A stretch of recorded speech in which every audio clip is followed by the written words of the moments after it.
It's Friday, May 2nd, 2025.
Everybody, let's start off by telling you that if you'd like to support our show, you can go to supportourshow.com and everything you need should be there, with the exception of the mystery code, which I've yet to find out if it works or not, but Ozone, the first 5 letters of the second word of the show name, may or may not get you 2 months free on Libsyn. Nobody has told me it doesn't, but nobody's told me it does. So that is a dice roll for all of you to experiment on if you so choose. I had something to open with. This is an interesting thing. I just found out about this. Oh, dude. I mean, I hope you're looking for interesting things tonight, because I have a lot to say about a lot tonight. Well, this is just a thing I have an idea for. Yeah. I'm going to start off doing this purely on my own, but this is actually, well, let me explain. This is the foot porn thing, right? No, this is not the foot. No, the foot porn. Let me tell you something. Diversion on foot porn, specifically to me. I have such different feet. Meaning, my left foot looks so different from my right foot. In terms of my right foot, I probably could sell photos of for those who like this stuff. And I'm sure. Listen, somebody always, likes. Right, but that's the right foot. Yeah. The left foot is a train wreck. The left foot has. Oh, so it's like up, so your left foot is like the ugly friend to the right foot. My left foot is the elephant man of the feet, and my right foot is the Scarlett Johansson of the feet. There you go. It really is. If you were to look at my 2 feet and you saw pictures, you would not think they belong to the same person. It's funny. My left foot is like, there's all this dry skin on the toe. It's weird. It's so odd. It doesn't hurt. It doesn't bother me. I don't do anything different to it. You're talking to like a person who has giant gorilla feet. You know that. I have like super wide. But because I already had the chemical burning on the big toe, and then I ripped the toenail off, and then it didn't grow back just fast never enough, quite so now healed. It's like now it looks like a little weird chiclet in the middle of the toe. It's just impacted there. That's that one. The one next to it has a blood nail now for some reason, and it's also longer than it should be. That toe is longer. What's funny is that like you don't wander around barefoot, like. Well, I do at home, but otherwise I wear good shoes. I know, but the thing is, like, I wander around the yard barefoot all the time. Like, if I can get out of shoes, I'll get out of shoes, and I don't have the problems that you do. It's just bad luck, I guess. But my right foot is very good looking, like for a foot. I don't have any interest in feet, but looking at my foot, it looks normal. The skin is fine. You know what? The toenails are fine. My problem is I've gotten so used to my giant, wide, like splayed, like pizza feet that when I see like other people now, I was like, why are their feet so tiny? Well, I don't care, except I don't wear sandals anymore just because I don't want to gross anybody out with the left foot. Honestly, the UV might help. Well, the thing that's interesting is if I wore long pants ever, which I only really do to work, if I had long pants on and somebody saw that foot, they would think I was Frankenstein foot. Like they would think that they had replaced that foot, you know? Is it a different I color have than the actually, other? well, I was just about to say, I have been tempted more than a few times to actually sun tan my left foot. Oh, you to know make what? people No, unnerved. no, no. Get like a just get some of that. Oh God. Spray tan? Yeah, just spray bronzer, tan the whatever? one foot. Sure. Yeah, I could. I My could. And then wife people would think that has my foot would be replaced. high arches, and they are so high that I took a picture of one day when she was kind of standing in the doorway, and like the sun was kind of coming through at the angle, and I could see the light passing like through the tunnel that her arches made on the like over the floor, because like there was just Yeah. such a high arch. Like she's basically got like what do you call that when you have like bisected feet? There's like a front and a back. There's a word for it. It's not hooves. She doesn't have Yeah, hooves. there's some. I think it's something arches. It's like Yeah. distended arches or something like Yeah, that. but yeah, it's It's such the a opposite high of flat arch. feet. It's the opposite. Oh yeah, where you have yeah. such an It's arch. but it's Yeah, but it's great. amazing because like I just have these really wide gorilla feet, and then she's just got these little dainty, like it's like just the front and the back touch. It's apparently the technical term for it is Yeah. pes cavus. High arch Interesting. feet is called pes Yeah, cavus, super high. meaning Yeah. high arch feet. There Yeah. you go. Wow. So sorry, I derailed you. I- You were saying you're going to start doing the thing. Oh, yeah. So I came across randomly. There's a board game. Well, I guess not really a board game. It's called a solo playlist building game called Void 1680 AM. Now, this is not a new game. This is from 2023. But this idea is you are playing as a DJ, almost like a coast to coast type, where you Yeah. have to roll dice to determine what kind of caller you get, use a deck of cards, and you build a playlist, though, as part of it. And you do it by yourself, but you can also then have people become the callers. So I'm going to play around with this on my own, and I may Yeah. actually publish it because a lot of people are like, "Oh, I'm gonna put it on my thing, but I can only use open source." Well, fuck that. I'm going to use whatever music I want, but I'll just put it on the Patreon. But if I get the hang of this the right way, if people want to play the callers, I will publish what it is, and they can play the callers, and I'll respond to it. Because this sounds really interesting. How this thing is set up, because it's you literally build a 12-song playlist, and then you have to play the callers and then respond to them. So you're kind of role playing as both sides. I've watched some plays of it, and then you can actually do several shows where the callers keep calling back, and you kind of evolve it and go forward, and it sounds fascinating. And you can also put your voice as a callers for others to use, where they can sample you. So this sounds really interesting, and I like the idea of, if people want to do that I would be happy to put out, okay, here's the type of color I need, make up whatever you want, and I'll respond to it. But I want to play it a couple of times. So I only found it like 2 hours ago. So I'm going to buy it. It's $10. I'm going to buy it. I'm going to get all the rules and everything, because I have to get I think it's a 6-sided dice. I don't have a 6-sided dice. I don't play any of that stuff. But I'll buy one for this. Why not? But I Which always is liked funny the idea 'cause- of AM radio. Have you ever So- seen that thing that's like Build a Robot, and it's all based on dice rolls? Oh yeah, I've heard of it. I've never Yeah, done anything. I've so was the tiny nerdy things guy that my kids love. He built some a Coke robot versus a Pepsi robot, and he built it using that method where it's like you roll, and it's like what kind of robot is it going to be? Is it going to have treads or legs or this that? And there's all these options, And I thought it was quite funny if you're looking for a random thing to draw that kind of takes it a little bit out of your hands. Yeah. It seems kind of a neat thing. Well, this just sounds really interesting to me, because you don't have to do it with anybody else. You can build it. But I've always I was a big Coast to Coast fan back in the old days when it was like Art Bell. And that's what it sounds like this is. Is that you have people call in, and they can be weird or different. They can be standard too. They don't have to be unusual, but of course that's how I would want to do it.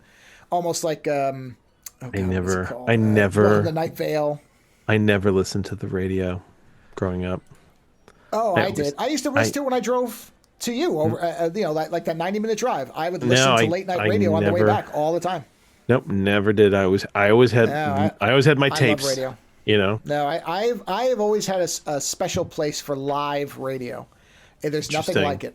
Even if it's something boring. I'm sure it's travel advice shows. I'm sure it's hugely performative and enjoyable for those who like that kind of thing. But I just wanted to listen to my music. So, but Art Bell in particular, that coast to coast stuff when he was doing it, was so different from everything. This is before there was widespread YouTube and all the rest of it.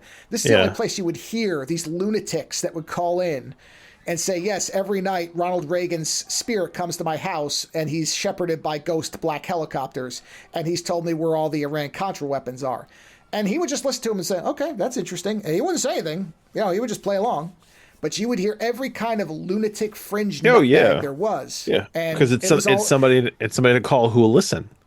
Yeah, but also I love that kind of degraded sound of somebody calling and going, "Oh man, I saw this thing in the ghost." Or they're calling on like a bad payphone. Yeah. People. All you got to do is listen. People want to be listened to. Yeah. You know, you just have to be brave enough to go there, I guess. Yeah. Well, these people didn't care. They were sure that they were seeing what they were seeing. Well, and that used to be fun. It didn't used to get people killed. So yeah, I know. That. Well, that's the new age. Did you see those fucking anti-drone rifles that they had at the Pope's funeral? Yeah, are those awesome or what? Those are fucking weird. You know what? Every now and then, I'll see something and be like, "Shit, why did I think about that?" Yeah. And then it enters, my brain. I'm like, okay, from now on, there's anti-drone rifles in my head now. Okay. Yeah, it's supposed to interrupt. They're wild. Yeah, it's supposed to interrupt the signal to whoever the operator is. Yeah. But I was like, man, you got to be a good shot with that thing, though, because I mean, but there's also variations of them. They look so weird because I know, but the big projectiles. The big one, though. Did you see that? So it doesn't project anything. It's just a pulse? Okay, so there's ones that are sending out signals. I think there is one that fires a net that will then capture it. But I think the ones... so there's at least 3 different types that I've seen photos of. Now, I think there's actually a lot more than that. Oh, but there's the ones with the big barrels. Those, I believe, are the signal disruptors. And then there is one that can fire some kind of net, I believe. Yeah. And that's the one that looks like it's got that weird thing on the bottom, and I think that fires some kind of a net as well. Yeah, that can fire a net. I'm trying to see if they. It's a huge gun, and the guy they had it strapped to, they were always really big guys. Yeah, they're crazy. They look like something that a fan movie would do. Yeah. Oh yeah. Yeah. Here it is. The frequency jammer is the one with the white plastic plate. Yes, I saw that one. Yeah. The 3-barrel. Yeah, I'm trying to figure out if one of these is the one that fires the net. The Ring of Steel. That's what they called it, the Ring of Steel. Yeah, I mean, they don't fuck around in the Vatican. Boy, don't they. No, they never have. Yeah. The snipers, they have the pictures of the snipers with those giant rifles. Well, listen. When you've got when you think you've got a deity, behind you, then all the world leaders. Those are just there's that too. Yeah, there's that as well. Yeah. Yeah. Because I was thinking about that because I mean, you know how what was his name? Zelensky's Tom Clancy. Remember how Tom Clancy? One of his books is about how like they basically fly a plane into a joint meeting of like Congress, the House, the Supreme Court, and the presidency, and everything like that. Mm-hmm. I think I can't remember. It's one of his books, but I saw the Pope's funeral and I thought, man, if somebody did something here, that would destabilize all sorts of things in the world. Oh yeah, if someone were to the reality is that so much place security. Is probably so electronically barriered against everything. Yeah, you'd have to do something old school that nobody would see it coming because they're so busy looking for the drones. So I would bet that your level of ambient radiation probably spikes 4,000% just walking in and out of there. Oh yeah. I'm just sure they're scanning for everything. That's going on there. So, yeah. But yes, I did see those. Those are awesome. I've seen. Yeah, the one from the side actually looks like it isn't when you actually see it, but from profile it looks like Kaneda's energy gun. It does, doesn't it? Yeah, it does. Because it's got the cord coming out of it. Yeah. So. Well, that's the world we're wading through, isn't it? There's a show called Future Weapons, and this is exactly what that's from. Oh yeah. Oh god, what was that rifle? Discovery? I know. Remember that rifle that was like it was weird. It almost looked like a double rifle, and it had this thing on it where you could like set settings on the bullets so they could explode before they hit a target. Yes. And it was a big old chunky looking gun. Yeah. I don't know if they ever actually produced that or if it was only a prototype. I can't remember. They produced them. They just didn't produce them in a large amount. From what I remember reading, was because they were complicated. and they weren't Well, going to yeah. mass produce these for the military. The military never, it's one of those things. The military doesn't want something that's going to break down on them, so that if they're going to mass produce a rifle, they want something that's dependable. It's Oh, the here we go. whole. Here's a list of all the episodes and what was featured. Wow, the names of these weapons: the Metal Storm, the NOLS cannon, the XM982 Excalibur. That's a missile. The Starstreak missile.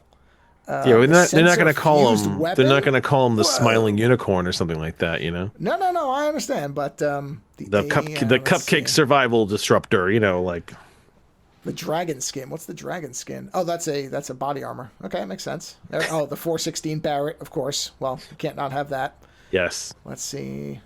I'm trying to see if that gun is in here. They covered so many different things. I mean, plus I don't know what it's actually called. The AC-130 Spooky. Oh, that's a plane.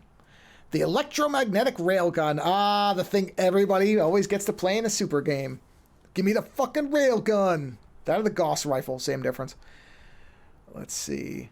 Battle tank. The Iron Fist active protection system. The Delilah cruise missile. Oh, the Delilah. That's cute. The Mule Amanda. Oh god, yeah. I wish I could remember what it was called. It was a really cool, good-looking gun too. Yeah, that's what I'm trying. I'm just looking. I mean, it's gonna take a minute. I mean, honestly, there's variations on it now, so it's probably rifle launched grenade. Ooh, that sounds fun. That's a good way to. Naval gun. Oh, wait a minute. Oh no, that's an M6. That's a smart M16. I thought for a minute that was it, but that is not it. There are so many types of weapons out there. Yeah, I will tell you. I'm looking through to see what is on here. The crows. Yeah, well, those drone guns are fascinating. They are. Yeah. They are. Oh, the corner shot. That's the rifle that bends. I remember that one. I remember that episode. That's such a weird. I mean, that gun is so I mean, I get it as a proof of concept, but it's so fucking impractical.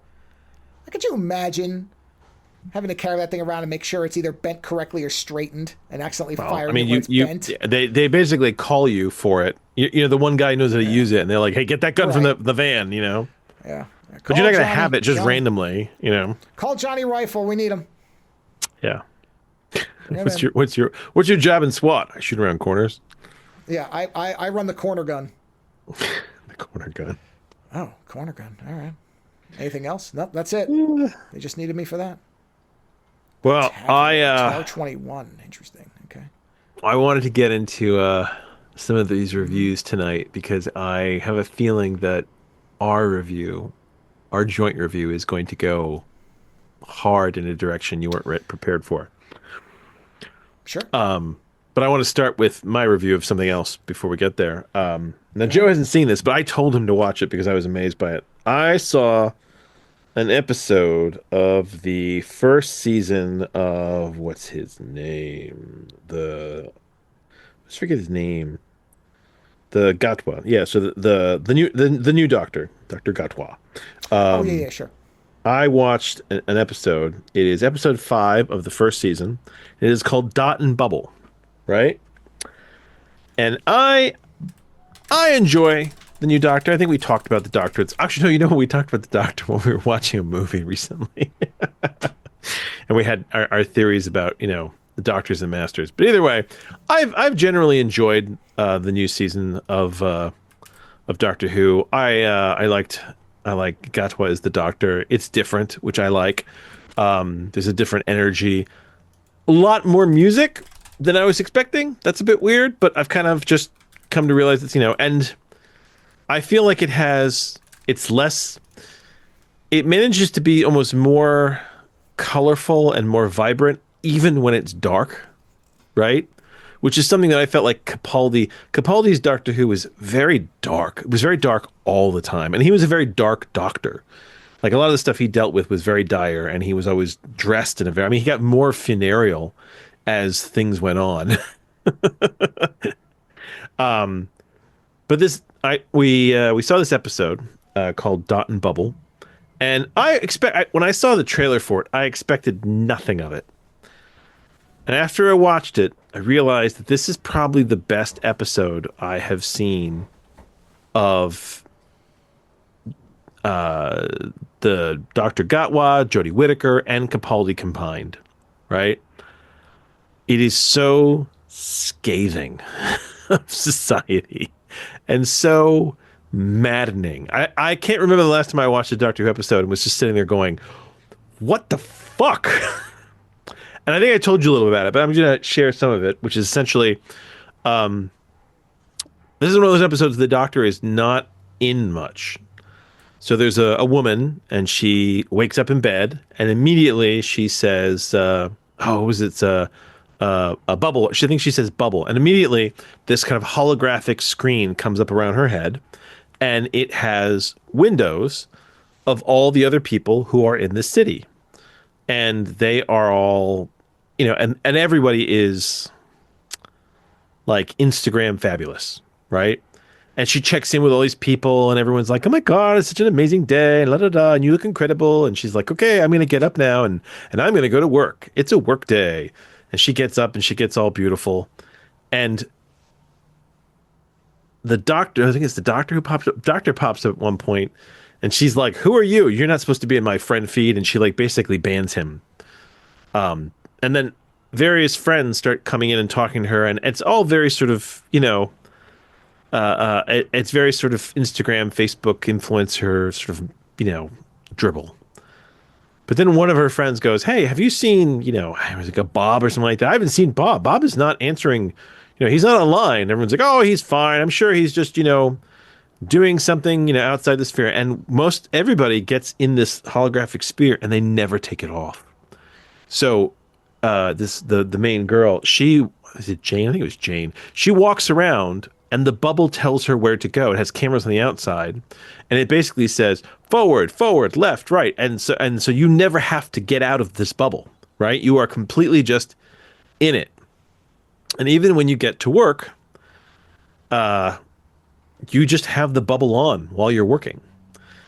But quickly, you, the viewer, start to realize that something is amiss, and the doctor's assistant basically tries to assume the identity of like a technician to try and talk to this woman, because people are dying, people are missing, and they're trying to get her to tell them what she sees. But it's fantastic. Where it suddenly becomes really interesting to me is there's a moment where she's at work and they say, "Who's there in the office with you?" And she's like, "Oh, well, of course it's this person, this person." She names them. She's like, "They sit over here." And he's like, "Okay, can you please talk to them?" And she tries to bring them up on her bubble, and they're not answering. And they're like, "Well, can you drop the bubble and just look?" And she's like, "Well, I don't want to. I don't have to drop my bubble. Why would you tell me to drop my bubble?" And they're like, "We really need you to can you just look?" And it's this absolute refusal to go back to reality. And at one point they finally say, can you just look? Like, look through the bubble and just see if you can see them. And she realizes she's alone. And then when she turns to the side, there's this giant slug creature and it's slowly digesting the person who is the next desk over. And what's amazing is that you realize all these people who are plugged in all the time, they're all being eaten by these giant, slow moving snails. Right? Now, they never really give any explanation for why these creatures are doing it. But the thing is that they don't have to be fast because nobody's looking. So they're literally just slowly coming up on people and just lazily consuming them. And this woman's she even in the face of all this like danger and the doctor trying to guide her out of there, she keeps trying to not put her bubble down, and she keeps trying to get the bubble to tell her where to go. At one point she's like, "Bubble, I need you to hide me," and it tells her where to go to hide around a corner. And the doctor kind of figures out, who keeps popping up on her feed along with his assistant, basically figures out that the bubble feed can't see these things, or it doesn't want to see them. And so he basically tells the survivors over this, future Facebook feed that there are old rivers underneath the city, and that if they get to them, they can get out of there. and the creatures won't necessarily be able to get to them that easily. And there's a whole other thing in there about, why they're eating the people they are and the order they're in, because essentially the doctor realizes that it's eating people alphabetically, which is why certain people aren't being eaten. And there's a whole idea that, although it's never really explained, that maybe the computer system itself has turned on them. This is the whole AI meta thing. The system itself has become so irritated that it's just systematically murdering them in alphabetical order. So she gets the information where to go, and her unit crashes. It runs out of power, and she's can't walk straight on her own because she's off balance without the dome around her because she's been living it for so long. And you find out that basically all these young people were sent to this fun time city that they built in the middle of kind of this jungle on this kind of remote moon from their main planet. And they're all rich. These are all the rich kids, and they've been sent here to just have fun all the time. You can't be in this city unless you're between, I think it was like 17 and 27 or something like that. And they only work 2 hours a day, and otherwise they just party all the time. And at this point, you just start to really dislike this character and a lot of these people. And the doctor's trying to save them, but it's like they just almost cannot save themselves. And there's this moment where the main girl who you're with through most of the episode, she meets this guy who's essentially Facebook famous. He makes a bunch of songs, and he's really, really popular. And you see him all through the episode in the background dancing, and she's always swooning over him. So when she meets him in the real world, she's like, "Oh my God, I can't believe it." His name is I think his name is Ricky September or something like that. They all have names like that too. She meets this guy Ricky September, and she's like, "Oh my God, he's amazing, and I can't believe I'm seeing him." And she actually says, "This was a really bad day, but it's becoming the best day." And he looks at her and he's like, "You know that thousands of people have been murdered." She's like, I know, but." And you start to get the sociopath vibes strong coming from everybody. But she's really enamored of him. And you realize with him, you expect him to be another fucking mess, but he actually confides in her that he doesn't spend that much time in the bubble, and that he actually spends a lot of time kind of reading and on his own and making music. And that's part of the reason why his music is so popular, because, he's not just plugged in all the time, and he's actually capable and responsible. So he gets her, and they start trying to get out of the city. And then when they get to the door, there's a door that they have to put a combination in. It's this combo where basically it gives you a number, and you have to put the number in within 5 seconds. And there's a series of numbers you got to put in. And so he's putting the numbers in. And at this point, the doctor figures out the whole alphabetical thing, and they realize that the girl Jane, she's next on the list. I think they're in the L's or something like that. And the guy, Ricky September, her little camera thing that has been projecting her hologram on her the whole time, turns on her. And basically turns into a mini version of the Phantasm ball. Do you remember? Oh yeah, I know what of course, yeah. I know what the Phantasm ball is. Yeah, the Phantasm ball. Okay. Yeah, I own the movies, of course. There's a mini version. So it starts attacking her, right? And so the Ricky guy, he's like, "Hey," he's like, "You put the numbers in and I'll fight this thing off." And he grabs a pipe and he starts defending her, right? And she's freaking out, and she's trying to put the numbers in. She can't put them in fast enough because it's a combination that goes, over a certain period of time. And finally, she yells, "Ricky September isn't his real name." She goes, "His real name is this. He changed it, a year ago or something like that. He's higher on the list. Kill him, not me." And the fucking orb kills the guy as she basically finally gets the last numbers and gets out. Now, at this point, I was like, fuck this bitch. I was like, she's awful. Right? The one person who tried to help her, she basically just gave his life up so she could get out. And she finally gets down to this little area under the city, and there's still survivors. There's probably 20 or so of them. And the doctor's there, and she doesn't want to talk to him. right? She starts acting like he's not there, even though he's the reason that she survived, that she was able to get any of this information. And everyone's very annoyed because they don't have their devices. But at the same time, they're like, oh, you know what? They're like, that's okay. We have survival kits, and we're going to, go out into the world, and we're gonna be like settlers. And but you're looking at this bunch, and they're all wearing like neon, and they're all like kind of. I mean, they all look like cheesy influencers.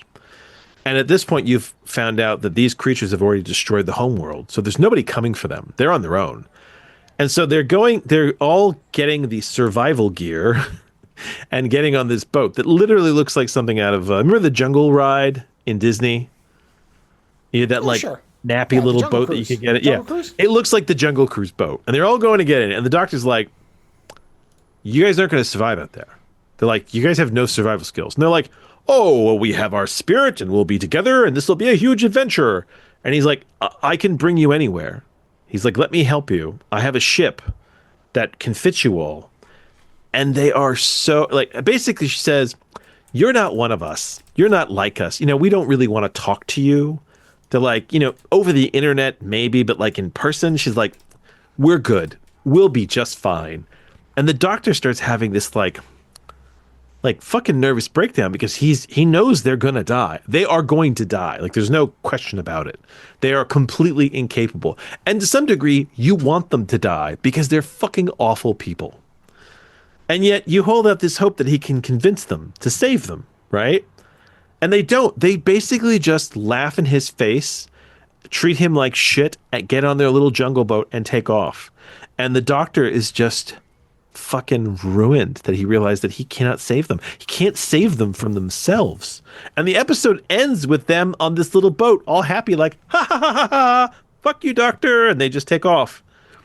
And the doctor just has to leave because there's nothing else he can do. And I was like, wow, that is a fucking social statement episode like I haven't seen in a long time. And the fact that you're conflicted because you want that girl to die. You really do. But at the same time, you don't because she's such a child that you're just hoping that somehow she could be, I don't know, educated, something that she'll come to this realization that somebody saved her, right? But then they get on that boat and you're sitting there going, yeah, I guess you all should die. I mean, it is such a strange episode of Doctor Who. I enjoyed the episode. It drove me fucking up a wall, but I enjoyed it. It was well written. It was well developed. It's a rare episode to get, and I think Russell T Davies wrote it too, so it's like one of his. But yeah, yeah, it was heavy.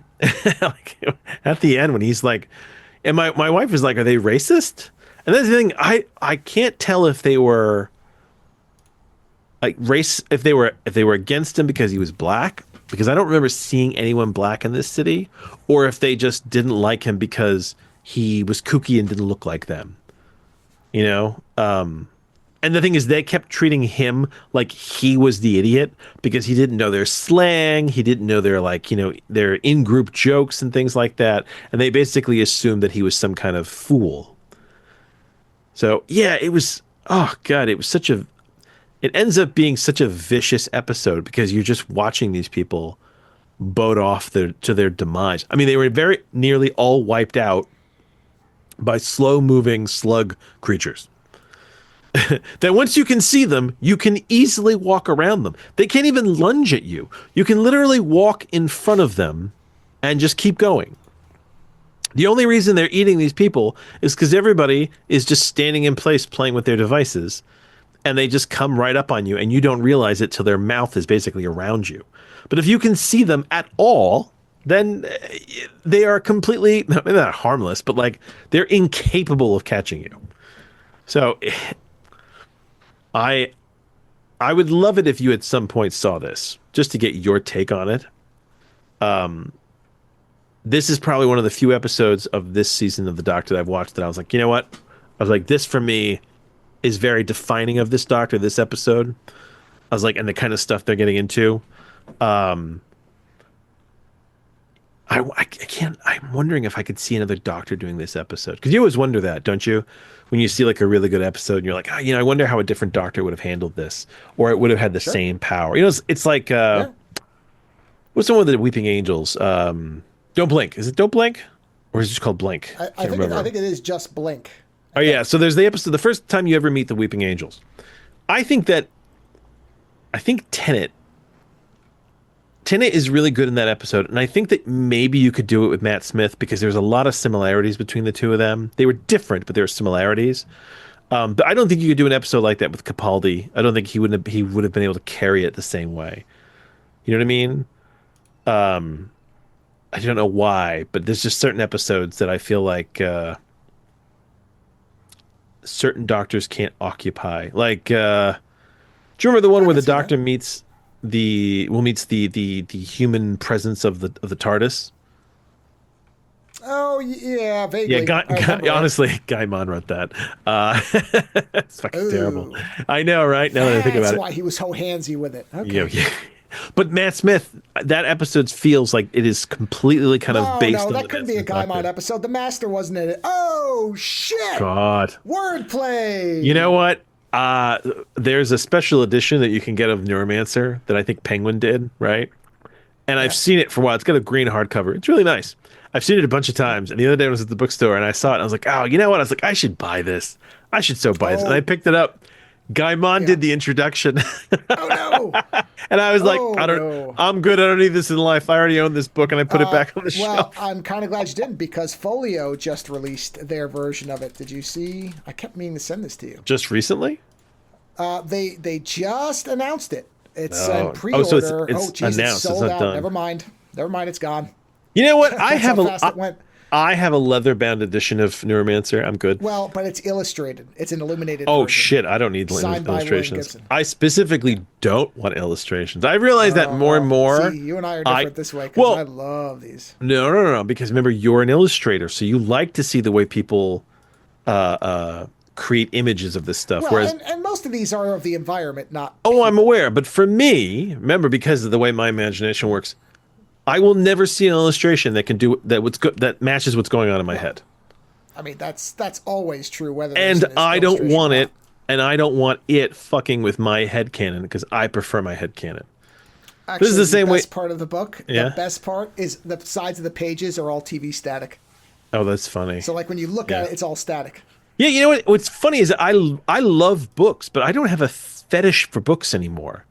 Like, I just want to read something, and I tend to hold on to it once I've read it. But I also don't have I have all these leather bounds, but to some degree I have them because most of them are of out of print books. Because it's that whole weird science fiction collection that I was part of, where they were essentially sending me stuff that was no longer in print.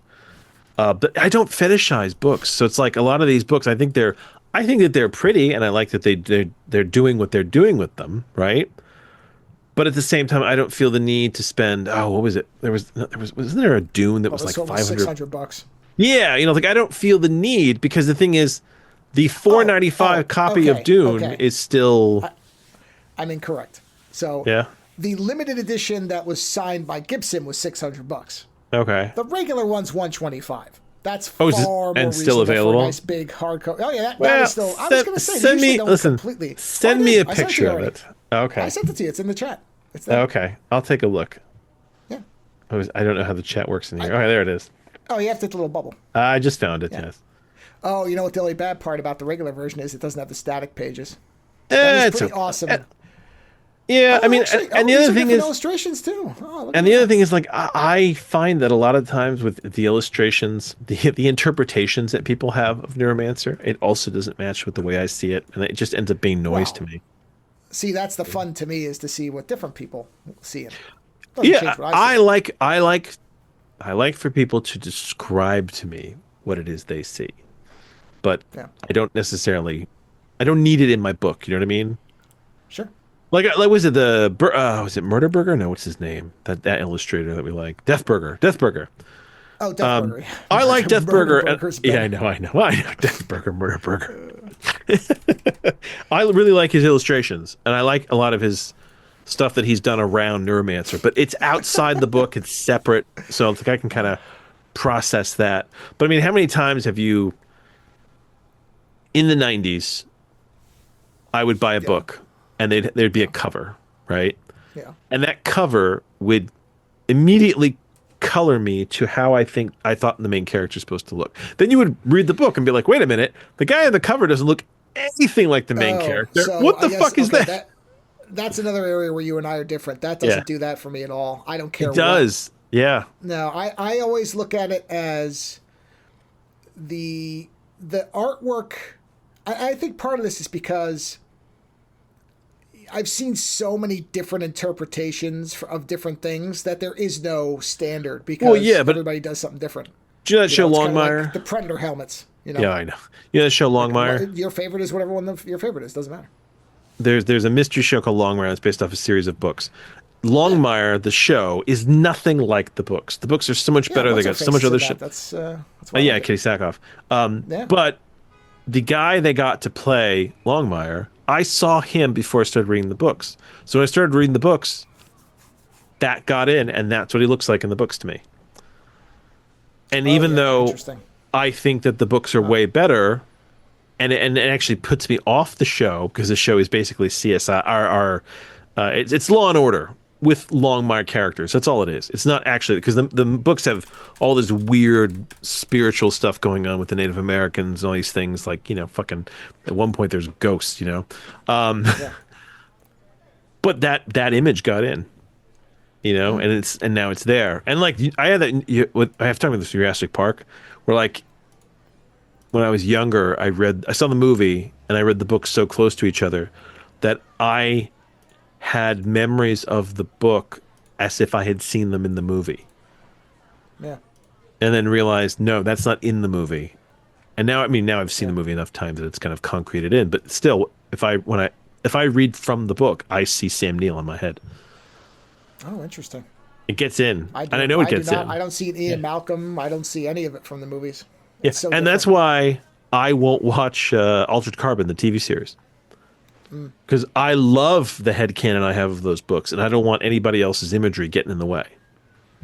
Actually, interestingly, I've looked so many times at the different illustrations of hero protagonist. Yeah. And I have never seen one that's anywhere near with what I think is in my head. Well, what's funny is, remember the cover for the original Snow Crash, the first publication. Where he's just standing there in front of the city? He's standing there with a sword above his head, and it's a bald guy. Yeah. Right? And you don't see his face, but it's a bald guy. But then you start reading the book and you're like, hero protagonist is black and has red dreadlocks. Yeah. And you're like, what the fuck is this cover? Right. Well, and that's what I mean is I think that's why for me it doesn't do that, is because I am so used to covers not... It's kind of like VHS, and you'd watch the movie and nothing that's on that VHS cover is in the movie. Yeah. I grew up realizing that or the back cover copy. Mean anything. You read the back cover copy, and you're like, okay, whoever wrote this didn't read this book. Yeah. Yeah. But even so, like I said, I look around and nobody's ever done it, and even if they made a movie of it, it wouldn't matter. Yeah, that stuff doesn't do that to me. I think it gets in. I think it gets in more with me because I don't see art in my head when I do books. I see reality. I see real. Yeah. And I did find. I will send you this image. I was looking because I remembered. I meant to send this to you a long time because I ran across this one night. Somebody did a cosplay as hero protagonist. Now, this is not meant to be the book, but I'm like, you know what? I kind of like whatever this guy's doing. Oh, that's neat. Right, no, I like that. Yeah, I don't know what the hell that is, but it feels like it should be from a Stevenson book. It's all the wrong color, but yeah. But the vibe. Yeah, I can see that. But the feeling is correct. Yeah. I saw a really good cosplay a woman did where she basically did a gender swap hero protagonist, and I remember looking at it going, that looks really good. She had she had dreadlocks, and then she had like red ribbon in the dreadlocks, like kind of woven around them, that came out really cool. It was neat. But I mean, I like my headcanon. I like to do the work. I like my visuals. I guess for me, what I like is to see what other people come out of it with, because I'm like, oh yeah, okay. Like, I can't see that, but you did. That's fascinating to me. Like, you saw that. Oh, yeah. Right. But the thing is, I get that talking to people and getting their take on it. Yeah. I like that more. but some things are tough to say and describe. You could describe a person, but like some of the artwork in that book, you couldn't. Nobody's going to be able to describe that unless they sit there for 7 hours with a goddamn whiteboard saying, "All right, and back here there's a 16 by 9 building, but that building has windows that are reflecting yellow of the building across from it, but that building is actually green." And the thing is, I don't mind concept art. I just don't want it in the book. Okay. Yeah, I want it out. You can make a collection of Neuromancer-inspired images. But don't put it in the book for me. I don't want the illustrations. Yeah, I remember there's an older. So years ago, there was a copy of Doom before all this movie shit that they did, and I remember that had illustrations in it, and I hated the still suits in it so much. Whoever had done the illustrations, I guess they'd wanted to do something really different from the Conor McLaughlin version, and they were awful. And I remember thinking, I hate this imagery. And every time one of them would pop up, it's not that they were badly drawn. I just hated them. I got you. So yeah. I like books. I love reading them, but I'm at this point where I no longer fetishize them. Which is good. So you use archive.com or archive.org? Yes, archive.org. Okay. Let me tell you. It's a good place for lost media. No, you saved my ass. My son really loves Transformers, and he was desperate to read the IDW run of Transformers, right? Oh. Yeah. Those are all out of print. They're still out there, but they're out of print. Because IDW lost they lost the rights pretty much. I don't know who has it now. But so those books, they can each volume. So there's 3 different phases, and I think there's like 12 volumes per phase, right? Each of those can range from like $40 to $300. I saw just phase 1 going for like $1,000 starting on eBay, and I was like, "Fuck this!" Archive had phase 1 and phase 2 in scanned format. And my son started reading them on his tablet, and he was like overjoyed to finally be able to read the entirety of at least phase 1 and phase 2. I didn't find phase 3, so hopefully at some point I will. But yes, I have to thank you for that, because when that popped up on Archive, I was like, oh, okay. Yeah, Archive is generally for comics specifically. Archive is usually my first stop, and then getcomics.org is my second stop. But getcomics.org is far more piratey. Yeah, I don't care. And that's the part of me that kind of feels weird. And it's like, if I could buy this, I would buy it. It's the fact that I can't. It's one thing. If you can't, I have no problem with it. And that's what I mean. I can't get my hands on this because people. And the other problem is that because it's now they're out of print, people are just blowing the price to the roof on. And I don't think that's right. I and my whole so in that case, I don't care about piracy. I don't. Yeah, I just want my son to be able to read them. I don't need. To have these, yeah. So, but yes, archive doesn't feel piratey. Which is very strange because. Well, I mean, it is, but like I said, if you cannot legitimately get a copy of something, then I don't care. I don't care. And that's the thing is, if someone came to me and said you can buy them here for normal pricing, I would totally have bought them. He has a few of them he's gotten over the years, but the thing is, IDW doesn't have the rights anymore. Right. Well, and people will make this argument to me. They're like, well, yeah, but the company still owns this here. I'm like, fuck you, I'm depriving them of nothing. They don't sell it. So who does it benefit when something because you're not buying it from them in any way? Who am I robbing from? Nobody. So fuck off with that. You got scalpers at this point just boosting the price. Yeah, I'm not paying. Listen, I'm not paying. I tell you, those companies that hold that, if they could stop those people from selling them, they would. I'm not paying more than once. $300 for one volume of an IDW Transformers book. No. Fuck that. It's ridiculous. Listen, the Max. I have this problem with Maximize. There's one volume that I can't get. I think it's like volume 6 or something like that. I can't get it. It's out of print. Nobody has it for under like $700. And I'm like, fuck you, $700. But they're sitting there going, ha, nobody has it, so we're gonna sell it for this much. And it's like, you know what? You can die with that book. That's fine. I don't need to read it that badly. Eventually, I'll read it digital and just And in that respect, that's why I think digital is great. At least you have an option that bypasses these fuckers.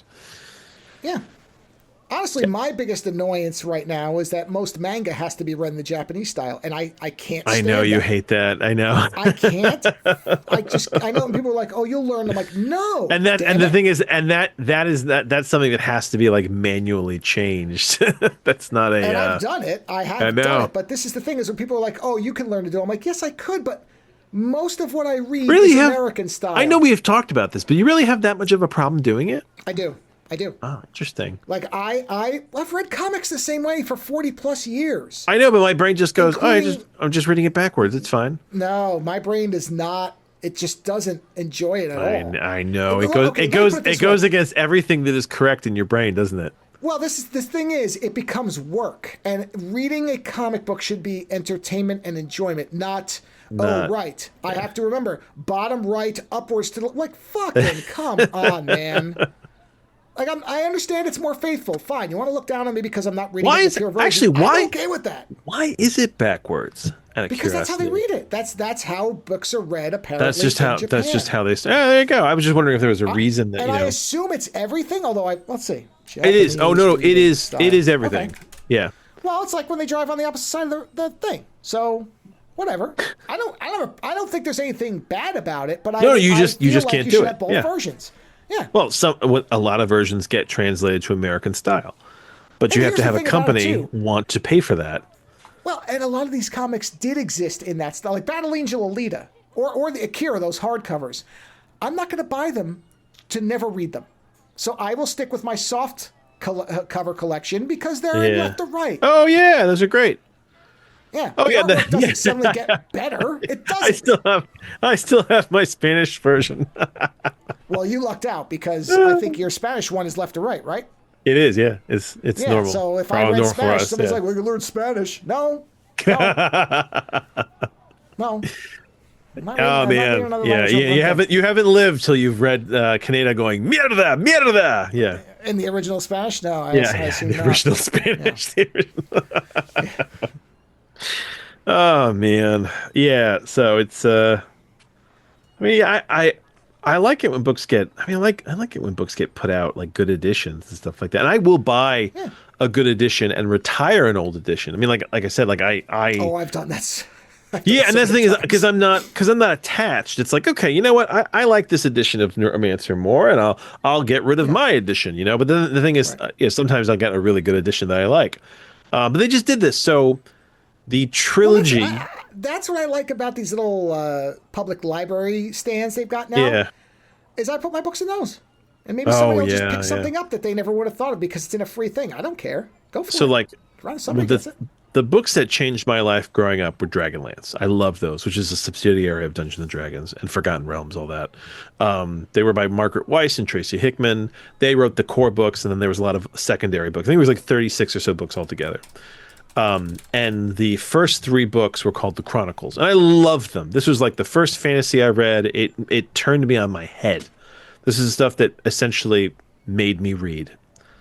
And I guess they finally, after many, many, many years, came back to the universe and wrote like 3 new books. And it's about a character in the kind of the future of this world who then goes back in time and kind of meddles, right, with stuff that's going on in the Chronicles.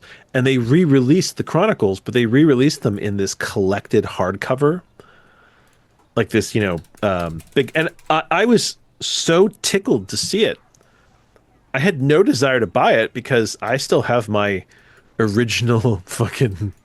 Oh my God, how old are those books now? I read them when I was like 15, 30 years old. I have my original 30-year-old paperbacks, which the fact that those things are still. I mean, I guess there's a level of fetishism to that. I just don't want to let go of them because the when I look at them, they remind me of my youth. But I love the fact that they republished them, that they put them out in a new edition, collected. And it's like, I love that. I don't have a need for it, but I love it. I hope somebody, gets into Dragonlance. I think Dragonlance is a great property. And like Murder Falcon did a hardcover special edition, and I got that, and then I kind of handed off my softcover copy. So it's like I just need one copy. Oh yeah, I'm the same way. Especially if it's something that I might glance through and reread a couple times. It's more so with graphic novels. Right. But yeah. Anyway. Yeah, Did you like have I anything said, else? I just wish there was options. You know. Yeah, I will. I always. Yeah, actually, okay. I do Yeah. have. This is kind of a listener. Okay. What's the word for it? Survey or not survey? Survey. I know we have people who are technical, and this is such a niche thing. I'm not entirely sure there's people. So, but go on. Oh no, there's people. There's people. I know there's people. So, I have my current keyboard is the Logitech Pro X TKL. It's a mechanical keyboard, and it's one of the ones where the keys are kind of naked above the base, which I never really liked, but the keyboard was the right size and everything at the time, so whatever. It's fine, is the best word for it. But You're looking for better. well, not better. This is You're looking for different. well, no, I'm looking for a specific thing with a specific thing. So Okay. I also, for work, because Yeah. I essentially, my whole setup is I can do anything out of two bags. I have two bags, and with those two bags, I can literally work from anywhere, fully, top to bottom, mouse, standing, sitting, headphones, earbuds. Like, I've got it all in these bags. Yeah. So for that bag, I got I think it's supposed to say 8-Bit Do. I think that's the name of the company is how it's pronounced. 8-Bit Do, which normally I've used for little retro game controllers, but they make keyboards that are styled Okay. after like the Super Nintendo and now the Commodore 64, and What they do have what what looks like an old but Windows what do keyboard. they? But what do they feel like typing on? That's the thing. They are, in my view, the Yeah. most wonderfully textured feeling keyboard. Even the Really? sound Interesting. is so specific. Yeah. The only problem with them, the one thing, is they don't have backlighting except on the one that is basically made to style the Xbox, which is this gross green, which goes nothing with my color scheme. I cannot have green. This is the OCD speaking. Got it. Go on. Boy, is it. Flat colors I'm fine with, but I'm not going to get a... I honestly, for me, the peak for me is the Keychrones. I love the Keychrones. I took the... hold on. I got a Keychron, one of the aluminum ones. I got a red one. I love red. And then I switched out all the keys because the actual switches are replaceable, because I didn't think that theirs were clacky enough. And then I switched them out and put in these really like mechanical, like they're I think that I wasn't in the company, but they're like really clacky, and that was what I had on the computer that I was writing on, and that was the keyboard. I don't use that keyboard when we do the podcast because it would be so loud. It'd be like machine gun fire in the background. But that for me feels so good, and that one, it's just a black keyboard with white keys. But the physical activity of writing on that thing feels so good that I fucking love it. Well, that's hold on. So, I'm gonna get this in the range of the actual microphone. Yeah. So I'm gonna press a key. I've got this really close on the Logi here. So here's what's a key that won't hurt anything. Are we gonna compare sounds? You hear that? Yeah, that's okay. You hear that, right? Yeah. The problem is it's very tinny. Right? It is, yeah. It's a tinny clack. Now here I have an 8-Bit Do. I literally just bought this calculator peripheral. That's all it does is it's a calculator and a number pad. Now listen to this one. Okay. Oh, there's no switch there. That's not a switch. No, I know, but what I'm saying is, so normally, and I only know this because I'm a keyboard nerd. So normally there's the tinny that you're hearing is that there's a mechanical, that mechanical switch in there, right? So what you're hearing on that other thing is the actual mechanical, the metal bit creating a noise, right? Whereas in the Dewey, is that what it's called? There's a switch. The name of the actual switch is the Kale Box V2. That's the switch. Yeah. So that, I bet you that switch is the switch itself is probably far quieter, so you're not hearing the metal part, but you are getting the chunk sound of it. Well, what this specifically is it's heavier, and so it sounds weightier, and that's what I want. I don't want the metal sound. I want the chunky sound. Is it hot? Are they swappable? Oh yeah, okay. They are, except I don't know. Well, no. Okay, the keycap is swappable, but the switch isn't. Oh, the switches aren't. Oh, see, yeah, and this is why I love the Keychrons, because the Keychrons are switchable, and that's why I was able to get the board right and get the keys, and like I like their whole setup. But then I went to mechanicalkeyboard.com and just started looking through all the switches that they had. And honestly, what I really like is, so my keyboard has 3 different switches on it. And essentially I kept the really heavy mechanical ones for like the tab key, the backspace, the enter, the shift, all that stuff. And then I put a sort of a lighter clacky on the center actual QWERTY keyboard. And then all the, arrow points and stuff like that, and like the F1 keys, I put kind of like a lighter switch on there that doesn't really matter. But what ends up happening is when I'm typing, I can actually hear these sort of different percussive noises as I'm typing through, because it's like 3 different types of clack. So it's like clack, clack, clack, clack, clack, clack, clack, and it just keeps going back and forth. I love it. Yeah, I love. I can never go back to a keyboard. So here's the problem with Keychron. Yeah, I've had Keychrons. Yeah, they do not make a wireless version with this switch. They don't have it. But does it matter? All Keychrons are switchable keys. Not if it can't take the actual switch. It's not compatible. They don't make them. Oh, are these so magnetic? Keyboards can't fit them. No, they're standard. They're just a newer version that are different. That's weird. So Keychron has yet Hold to on. They have yet to make a wireless that takes it. They have a wired version, but I don't want that. Hold on. Tell me the name of this switch. Hold on. Can I send it? I think I can send it to you. No, that's the company. I just had it in front of me. So no, you will find this switch on Keychron. The problem is you can't use it. Yeah, but all the keyboards are are hot swappable for the switches. So literally, you take the keyboard off, take the keycaps off, right, and then you can just pull the switches right out of the board. Why is it not pasting what I'm? And put in whatever switch you want. Oh, there it is. There it is. All right, yeah, there it is. All right, hold on. Let me save these things. Oh, there it is. Okay. Oh, yeah. I have Kaylee. Yeah. Right. The white ones. The ones I wanted, the white ones, not the red ones and not the brown ones. They have these are just of the brown. And these are just cherry bases, right? Yeah, 5-pin POM stem. Yeah. Dude, I have the red ones of this collection on a keyboard I did for my kids.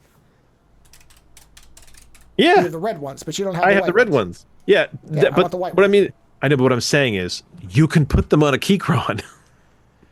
They're just 5-pin keys. You can literally, like I said, you literally just take the keycaps off, right? And then you have a little tool, and you literally just pull the switch right out of the board, and then you just plug these white ones in, and then you put your keycaps back on, and voila, you're good. I'll try it. It seems odd to me that they sell it on other versions, but not the ones that are wireless. So well, yeah, but you know what? To me that if they're hot swappable, they don't have the option.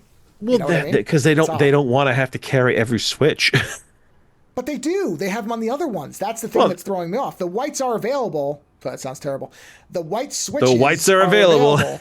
Yeah, the white switches are available on other ones. Who knows why? Listen, I got, and at the end of the day, I got Keychron keyboards, and I basically got them, realized they didn't have the switches I liked. They had so the blue switches are usually the really loud ones. They had blue switches on them. They just weren't fucking loud enough for me, and I had to go and I had to specifically find and one of the companies so on that keyboard that's got 3 different keys, one of them is the KAIL with the KAIL keys, except it's the, I think it's like the Navy ones that they're specifically like loud and have a big noise. But yeah, literally, it's all. I actually found this to be very enjoyable because I pull the keycaps off, I pull the switches off, and then I put everything on. It was just kind of a nice, a nice nerd thing, And then at the end, you have this keyboard that sounds exactly the way you want it to sound. Let's take a look. I'm looking here. Were you looking at the aluminum ones, or were you looking at I'm looking on the Keychron Reddit to make sure, and they said no, they're not all hot swappable. Okay, so I have to the magnetic. So the magnetic ones that have the magnetic switches, Those can only take magnetic switches, and I hate those. So I'll have to see if the RGB ones. But you're are looking under for that, ones, which would anything explain that can take a palm stem. Yeah, it has to be wireless and have backlighting. Otherwise, Yeah, it's pointless. And I wonder they if all those have. are the ones you can't Yeah, they switch. all have. I'm pretty sure they all have backlighting, don't they? At this point. No, oh no, they do not. Trust Really? me, they don't. Because when I looked up the white switches, Yeah. well, they're okay. Maybe they do have backlighting, but not wireless. Like there was always one option There's missing. always one Whatever I tried feature. to find, there was Interesting. one thing missing. But if the Yeah. ones that have the backlighting and are wireless do allow these switches, then I'll do it. Yeah. Because I just thought it was odd that they didn't show them. I like the keychrons. I like they have the aluminum ones have a nice heavy base. I like the type of keycaps they use. Like I don't even feel the need to switch out the keycaps on them, but I do want more percussive switches. It feels good. Well, the when nice I'm part typing. is, if that actually works, 8BitDo does sell keycaps just by themselves, so I can get their. Oh, you keycaps could. and Oh, use yeah. them Then on- you could just switch them on. Yeah. Yeah. if they're compatible. So maybe Plus, keychrons. I like keychrons because they come with all the keycaps you need for a Mac or a PC setup. Yeah. And most keyboards are set up for PC, which is annoying. Well, like I said, the thing about these is the I'm a nerd. feel, the sound, and the surface are so textured and nice. Yeah. Well, and the keyboard you have right now, the one that looks the way you want it to look, that the TKL, is the Pro X. Yeah. it's not hot swappable, right? Even if it was, it's one of these ones where it doesn't. It's got like no base to it. It's just like a thin piece of metal, and they're sticking Oh, up. And okay, yeah. I never really liked that, but. You know what? Hey, listen. If you want to be diabolical, right? You know that Best Buy carries keychrons. So you can always. I get Amazon carries keychrons too. Oh, I know carries. what I'm saying. But if you wanted like immediate, you could just run down to Best Buy, grab one. No. It's not. It's Check- not urgent. It's not. Check to this see is if the switches if do what you want and then return it. You know. Yeah, well, I mean, I could. Yeah, like I said, I'll email Keychron and see what they say, and as long as they say it will, I have no problem getting it directly from them because it's not time sensitive at all. This is more of a thing where I've just realized that I enjoy typing more on this other keyboard than my own.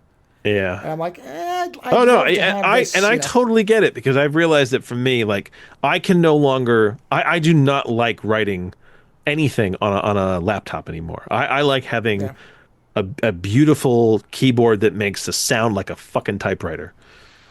You know? Yeah, see, and I don't necessarily need. I think I'm in a middle ground now where. Like I said, there's this really weighty kind of chunky feeling to these things, not only in their sound but in their feel. And that's what I'm kind of like, eh. Where is it? This is the navy one that I like. It has a nice. I mean, I've used Keychrons before. They're nice keyboards. Yeah, they're great The keyboards. only reason I stopped using the one I had was it was having weird connectivity issues. Listen, That's about it. I like to wire my keyboards. I don't like a keyboard that's not wired, so that's my own weird thing. But for me, I used to use Philcos. I mean, we're getting really heavy into the keyboard nerdery here, but it's fine. Yeah. I loved Philcos.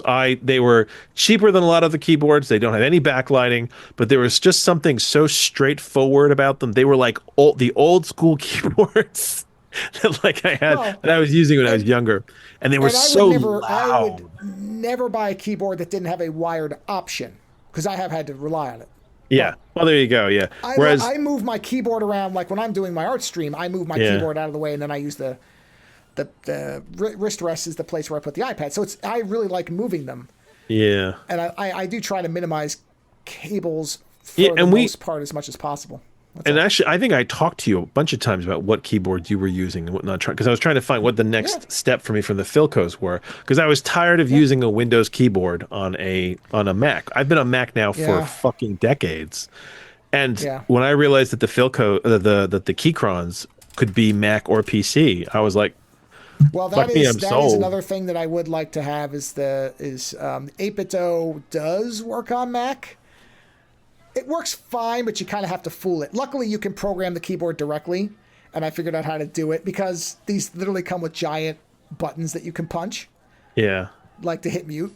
And unfortunately, they only work when they're on Windows unless you know how to program it on Windows, insert it into the keyboard, and then move it over, and then it's fine. Keychron comes with all the built-in Mac F1 keys, essentially built in and programmed. I love that. But I'm telling you, if I fell in love with certain switches, and I was like, that's what I mean about these.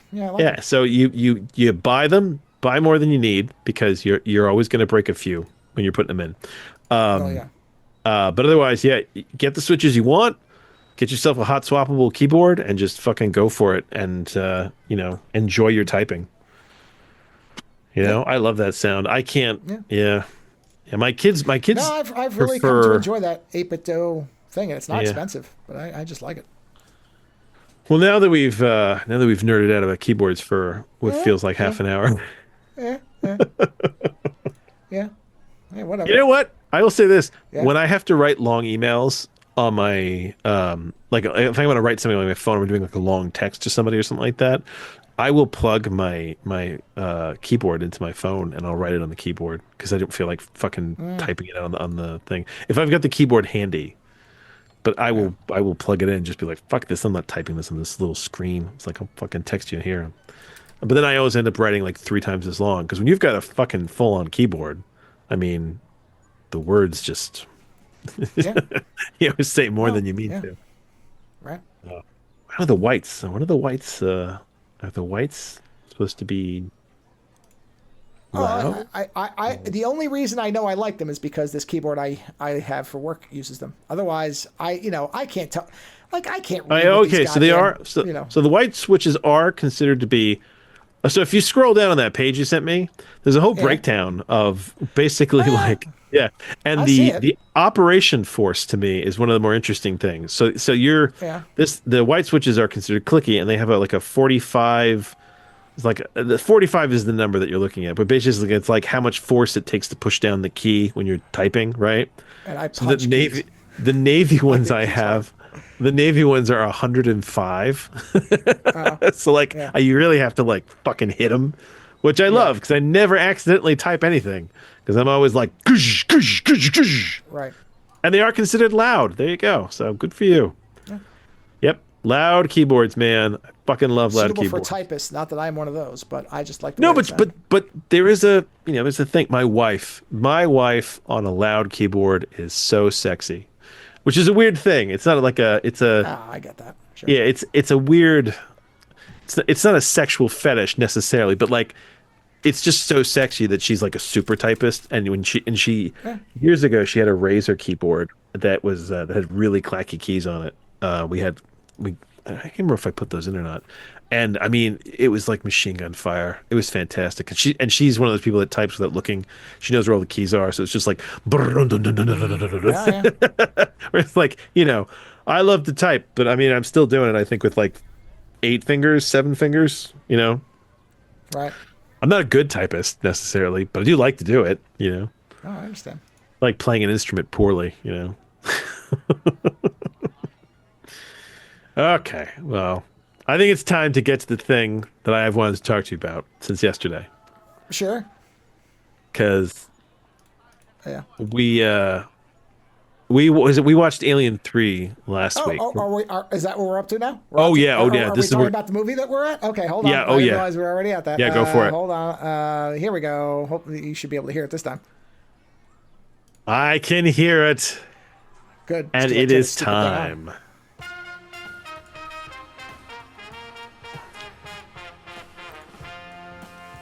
Okay, well, at least you heard that time. So, I am very conflicted, but passionately fucking conflicted about this movie we watched.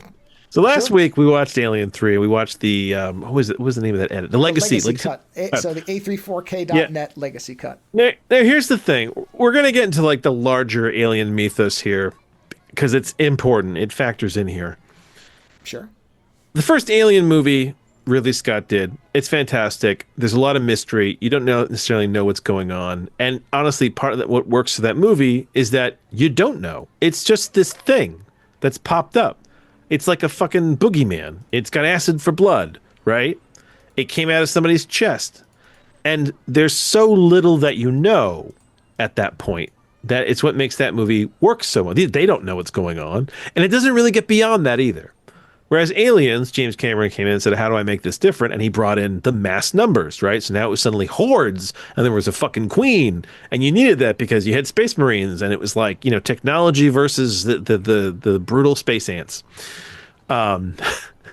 So That was very enjoyable as well. And I thought the Legacy edition that we watched of Alien 3 was fantastic. It is a fucking gloomy movie, but it's the whole thing of, this movie brings the Alien franchise, to me, to an end, right?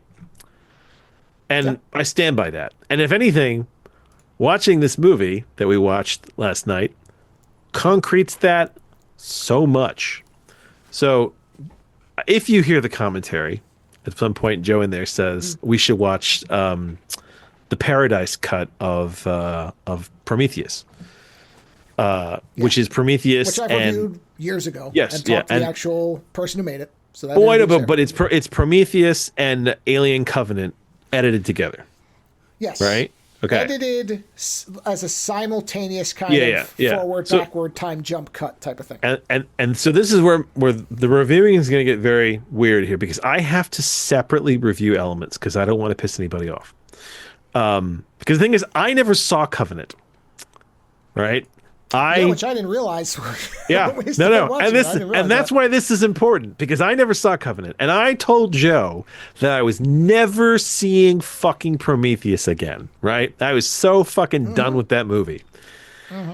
And Joe got me to see the Paradise cut because it is a different, mostly movie, right? I mean, that's... And yes. Yeah. Well, okay. So importantly, just to set the stage correctly, go for it. And this we looked up. You will hear me looking this up. Yeah. These were not shot back to back, intended to be directly following sequels as one story. They were shot separately with different writers, a couple of years at least apart. So these movies, unlike some other ones, are different movies that are now spliced together in a way that they work as a whole. Which are part, but they're part of the same universe. That's the point. Is they are sequels to Alien. Yeah. These are before the first Alien. Yes, film. And they're both prequels. Yeah. So I want to say up front, the editing of the Paradise Edition, right, is fantastic. My hat's off to this guy. And I don't remember his name. Oh, he had a cool name, didn't he? Willens. There you go. Job. Yeah. My hat's off to him. It is a beautiful attempt to make sense of two movies that are essentially shit sandwiches, right? In my opinion. But his work on it is fantastic. His attempt, and I think the thing is the fact that you've got these two movies, these two multi-million-dollar movies, and that somebody had to independently try to fucking fix them because they were so fucked on their own, says volumes about the movies themselves. But that said, the editing he did is fantastic. He took footage from all over the place. He tried to edit it all together to have it make more sense, right? And I immensely applaud that. The work he did is very good. The only problem I have with this is that if you have seen the originals, if you have, I think I didn't see Covenant, but I saw Prometheus. If you've seen Prometheus, it completely fucking ruins it. And the thing is, I remember, because I hate Prometheus so much, I remember it as well as I do. So I could see I think what he was trying to do was he was trying to create some of the same mystery that you had in like Alien, where like you don't know. So the thing is, when you watch the Paradise, so if I had never seen Prometheus, I just saw Paradise, and you said you will not watch the Money movie. This is the only version you'll watch. Correct. Yeah. If you only watch the Paradise edition and you haven't seen Prometheus or Covenant, I think that Paradise is a goodish movie. I think that it is good enough. It's better than fucking Aliens vs. Predator, that's for sure. Boy, is it. And anybody who hasn't seen the other ones, don't see them. Under no circumstance should you see Covenant or Prometheus. Just watch this if you're curious, because the mystery that he tries to provide you covers up for the buffoonery that the originals commit. Right? True. Yeah, and I will credit him. A lot of the shit that pissed me off in the Prometheus version, he just removed, and that's great. Yeah. Except I know where it was, so it kind of creates. I guess this is the only thing that there are times in the Prometheus part of the movie where it feels a little jarring because Yes. he's had to remove so much of the bullshit, Well, that's the thing. Yeah. right? Yes. I think in his desperation to Yeah, and remove the brain dead parts. yeah, and You know. that's the problem is that when you have two movies that are pretty much kind of problematic and you try to make a good movie out of them, you're still working. It's the Frankenstein problem, right? If all your pieces are shitty, you're not going to put together a great guy. Right? And the thing is, this guy did the best he could. He put the best parts of these movies together. And he even took stuff from like extra features, and he put cut scenes, and he put in the online stuff that they never add to the movie that they showed afterwards or something like that. He put that all back in. And I mean, and his editing is great, but the problem is these movies. And the thing is, I never saw Covenant. And you know what? I fucking hate Covenant. I really do. I don't ever want to see that movie again. I hate what they did with that movie. And the thing is, like, you know, we were talking about David. You mean right? Prometheus? Yeah. No. I'm talking about fucking Covenant, man. I fucking hate But you've never Covenant. seen it, so you don't know. Oh, I know. I'm aware, but from what I've seen from Paradise, I don't like it. Oh, okay. And the thing is, like, I think that Prometheus is dumb, but I fucking hate Covenant. And I think what it is that I like this is again where my review gets complicated, because there are so many little things that I love, right? Mm-hmm. Fassbender is an incredible actor, and Boy, the way is he. that he creates different versions of himself, right? The android, Fantastic. whatever. Yeah. Amazing acting. A lot of the people who are in these movies are very good, but they're fucking wasted because they don't give them enough. Like the guy who plays the religious captain in Covenant, right? Dr. Manhattan. Dr. Manhattan. He's a great actor. I feel like he's wasted because I think the big problem with a lot of these movies is they just end up turning into monster movies. It's werewolf and vampire. It's Dracula and Frankenstein. They just break down. At one point when we were watching Paradise, you said to me, well, isn't it funny that at the end it's just two androids fighting each other? And it's like, yeah, that's the problem, is that the writing just falls back on these painful, dumb tropes. It's just one monster fighting another in the end. And they don't seem to evolve beyond that. And not to mention, there's all these other weird some things in there, which is, I do like the concept of, okay, engineers make humans, try to destroy them, humans stop them. Humans make androids say fuck human, and then androids try to destroy them. Right? I do like that there's this kind of cyclical thing, and it's a fascinating concept. I think what really bugs me about Covenant is that it's all pointless. There's no point to watching this movie because the android wins and fucking kills everybody. Now, the thing is, if you're rooting for the android, then it's a very different experience. And I think that you are rooting for the android, which is why I think you love it as much as you do. Because you're like, yeah, I agree with David. Fuck the humans, right?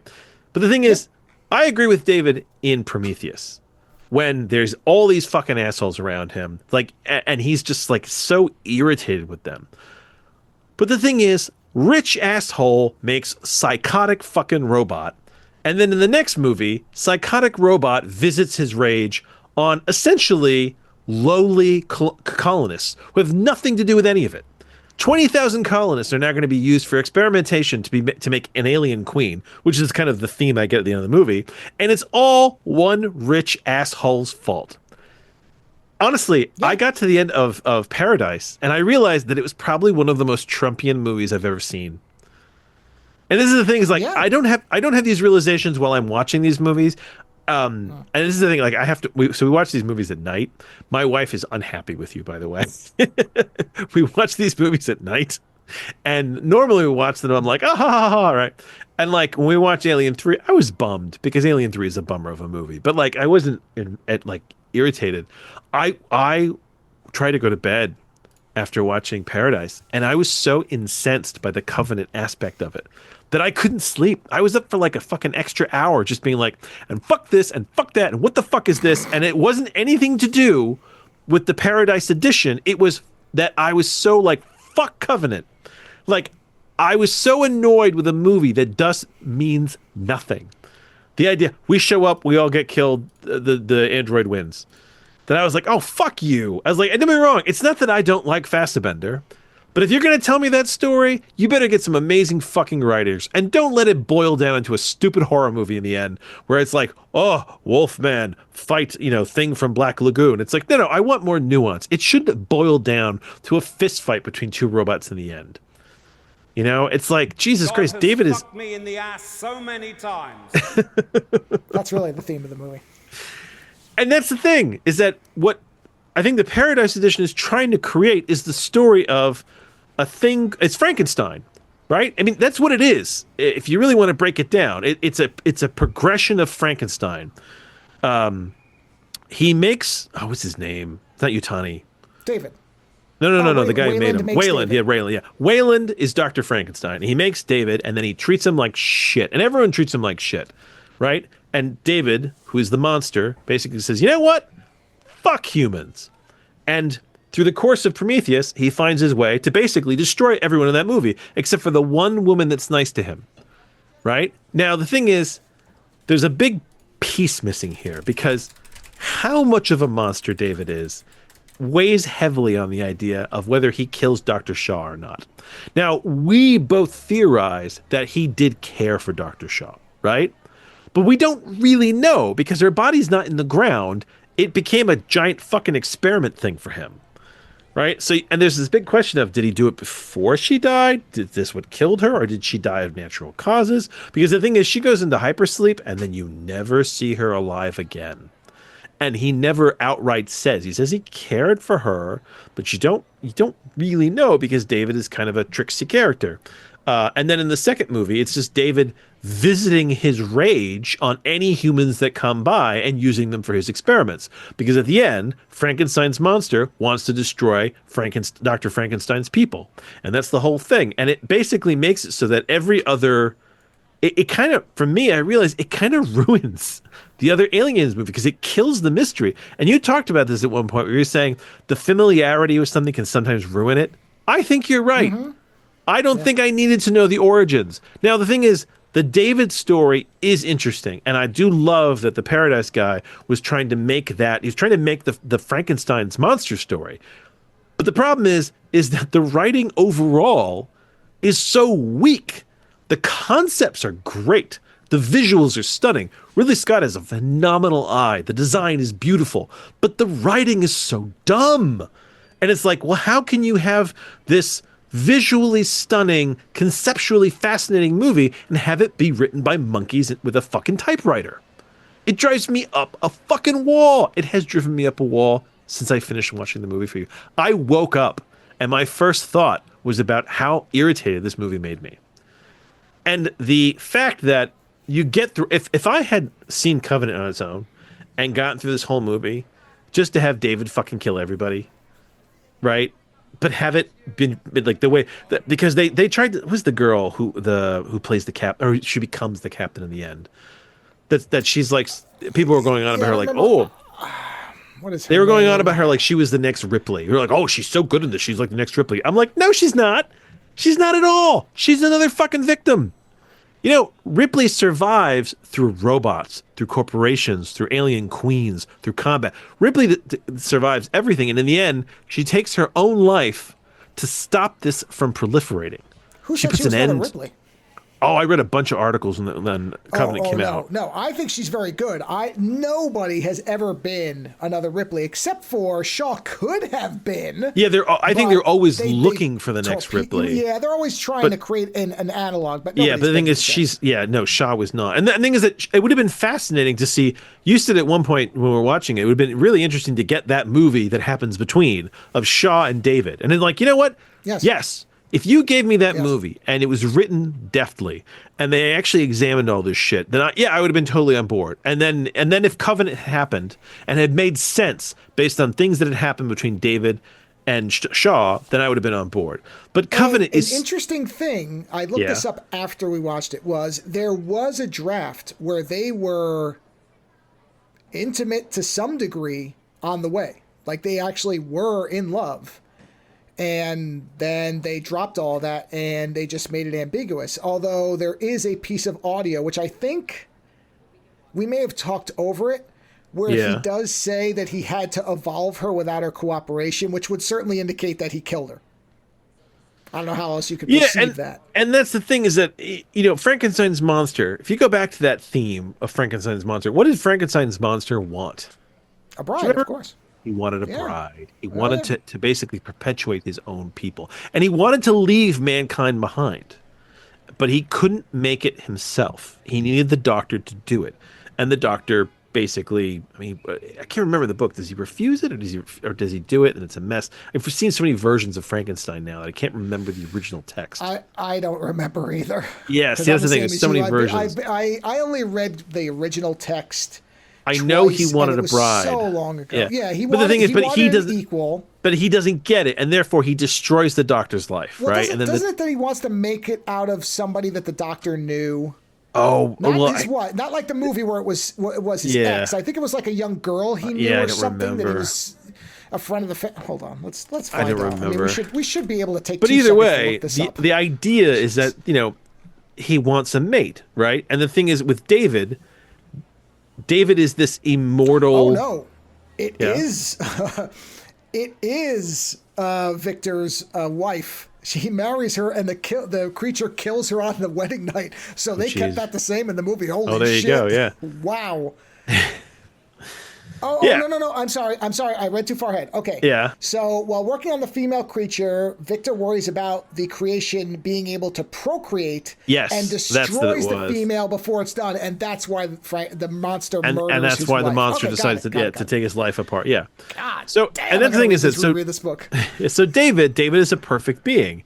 He won't die. He'll go on. Right. He thinks better. He's perfect. Right.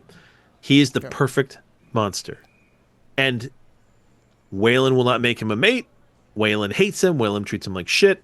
And Waylon is too full of himself to realize that in his pursuit of godhood, why would David not have the same thing? He doesn't see it because he looks at David as a slave, as a thing, right? But David is more than that. And so, like Frankenstein, David basically goes beyond the doctor. Now, in the books, the doctor and David eventually, or the doctor and the monster eventually destroy each other, right? But in this case, David facilitates his creator being destroyed by the engineers, because he doesn't sugarcoat that shit at all. And also, when the engineers try to destroy him as well, I'm sure he doesn't take that very well. And it's Shaw that puts them together. And I thought, to some degree, if they'd had something in there where Shaw and David, where David thought that he could be with Shaw, and then wanted to make it try to find a way to make her immortal. And that was where Shaw put her foot down, where she was like, "No, you're not making me not human. I am human." That would be the point where he would then. But the thing is, you don't know. And in this case, you really don't know. Like, this isn't like the Paradise editor taking stuff out. You don't know because it never included it. And we can surmise, but the thing is, it's not there. And because it's not there, it weakens all the Covenant shit. And it makes it so that, like, I found the ending of Covenant to be so, it made the movie meaningless to me. Oh, we found the mad android where he was experimenting. We brought him more test subjects. Oh, we took him off the planet by accident. Oh, he's going to kill us all and make aliens. It's like, you know what? I don't mind reading about that, or I don't mind being told about that in another movie, but I don't need to see it. It is a totally unnecessary movie for me. Nobody survives. He's going to fucking experiment on all of them. That's disgusting. Afterwards, I was actually sitting there and I was like, to some degree, it like verges on like anxiety torture porn. Because these people go through all this shit and it doesn't matter. They're all going to die anyway. It almost gets to like an H.P. Lovecraft level of like, the universe doesn't care. You're all going to fucking die anyway. Enjoy the movie. Right? Whereas like, at least with Prometheus, which I don't like, at the end, you got a Dr. Shaw and her android head, and they're off to find the engineers to find out the answers of the universe. That's a more hopeful ending. Like, in a weird way, Covenant manages to make Prometheus that much slightly a better movie. Whereas I fucking hate Covenant. Now, I don't know if that makes it an all-around bad movie, because maybe that's my interpretation that's just bad. And again, I gotta go through the positives. It still all looks stunning. The design is fantastic. And the Paradise editing of it is incredible. I mean, it is incredible work. But I wish that guy would then find two movies that were both good and then make them amazing. You know, rather than find two movies that were crap and desperately try to make them better than what they are, which is the thing, is they're not. So yes, that is my angry review. And like I said, yeah, you didn't know that I didn't see Covenant, and I think that I'd have a different point of view of this as maybe if I'd seen Covenant, so I'd warmed to the idea for a while, and I knew what I was going back to. Oh no, I don't think it makes a difference, because if the ending is your problem, then seeing Covenant won't change anything. No, the thing is, it's the ending plus the rest. It's the whole idea that if it's supposed to be David's story, then you know what? It should be written better. There should be more shit. Honestly, it should be from the point of view of David. You know, show us why. Make it so we can understand better. So that we root for him. But the thing is that it's just another fucking monster movie in the end. Except the xenomorph was never really the monster in those movies. It was always David. It was always the monster that they created. And that's why, I remember you said to me at one point that Ridley Scott didn't want to have the xenomorph in those. He wanted. Yeah, he basically said later that his mistake was caving to people saying, "Why isn't there more alien in this movie?" 100% right. Those movies shouldn't have had any fucking xenomorph. It should have been an insinuation for what was coming down the road. You know, but the fact that there was as much in there. Yes. Well, I have a counterpoint, because I almost completely disagree with you. So no, I know that, and you know what? Listen. When this was all bubbling up in my head, I was like, this is going to be totally contrary to Joe. I was like, but you know what? I was I'm only in certain parts. I mean, you are correct that the writing is, we've both seen Prometheus. I also saw Covenant. Now, I think Covenant avoided some of the deeper problems with Prometheus by not making these all scientists. The biggest issue with Prometheus is the fact that scientists act like they just fell off a boat with no scientific training. That is the massive problem if you watch Prometheus. Yeah, and the funny thing is, I never realized. I think I was so focused on all the other dumb shit that I didn't realize that taking your helmet off, all the shit that you were going to be exposed to. You know, it's like, yeah, dude, it's like quarantine. You just fucking took your helmet off without really examining what was going on. It's like people don't go into certain caves in Africa because they're worried that that's where like Ebola comes from, and you're supposed to wear equipment. It's like you're telling me that you went to an alien cave on an alien planet in an alien ship, and you were like, hey, you know, the air looks good. We should take our helmets off. It's like, no, I don't. There's no fixing the bad writing. Yeah. So you got to put that aside, because that's. I know, but the thing is, you cannot fix that. No. But I know, but the thing you have to remember, right? There are certain comics you can't read because the visuals are wrong, right? I live and breathe this stuff. So when the writing is this stupid, it just burns all of it. He cuts down a lot of the stupidity so that you. He does. Oh no, yeah, the editor does. That's what I'm saying. I'm not giving. His name is Jobs something. I'm not giving the Paradise editor. Yeah, I'm not giving him shit. He did an incredible job trying to put this together into a good movie.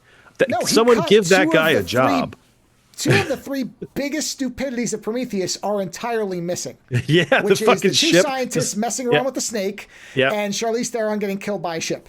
Yeah, but the problem is, I know, but the problem is that in trying to fix the stupid, he creates these fucking weird plot holes where it's like Charlize Theron, and you're like, she disappears, and it's that happens in movies today. I know, so but things remember about that. I can't hold that against this.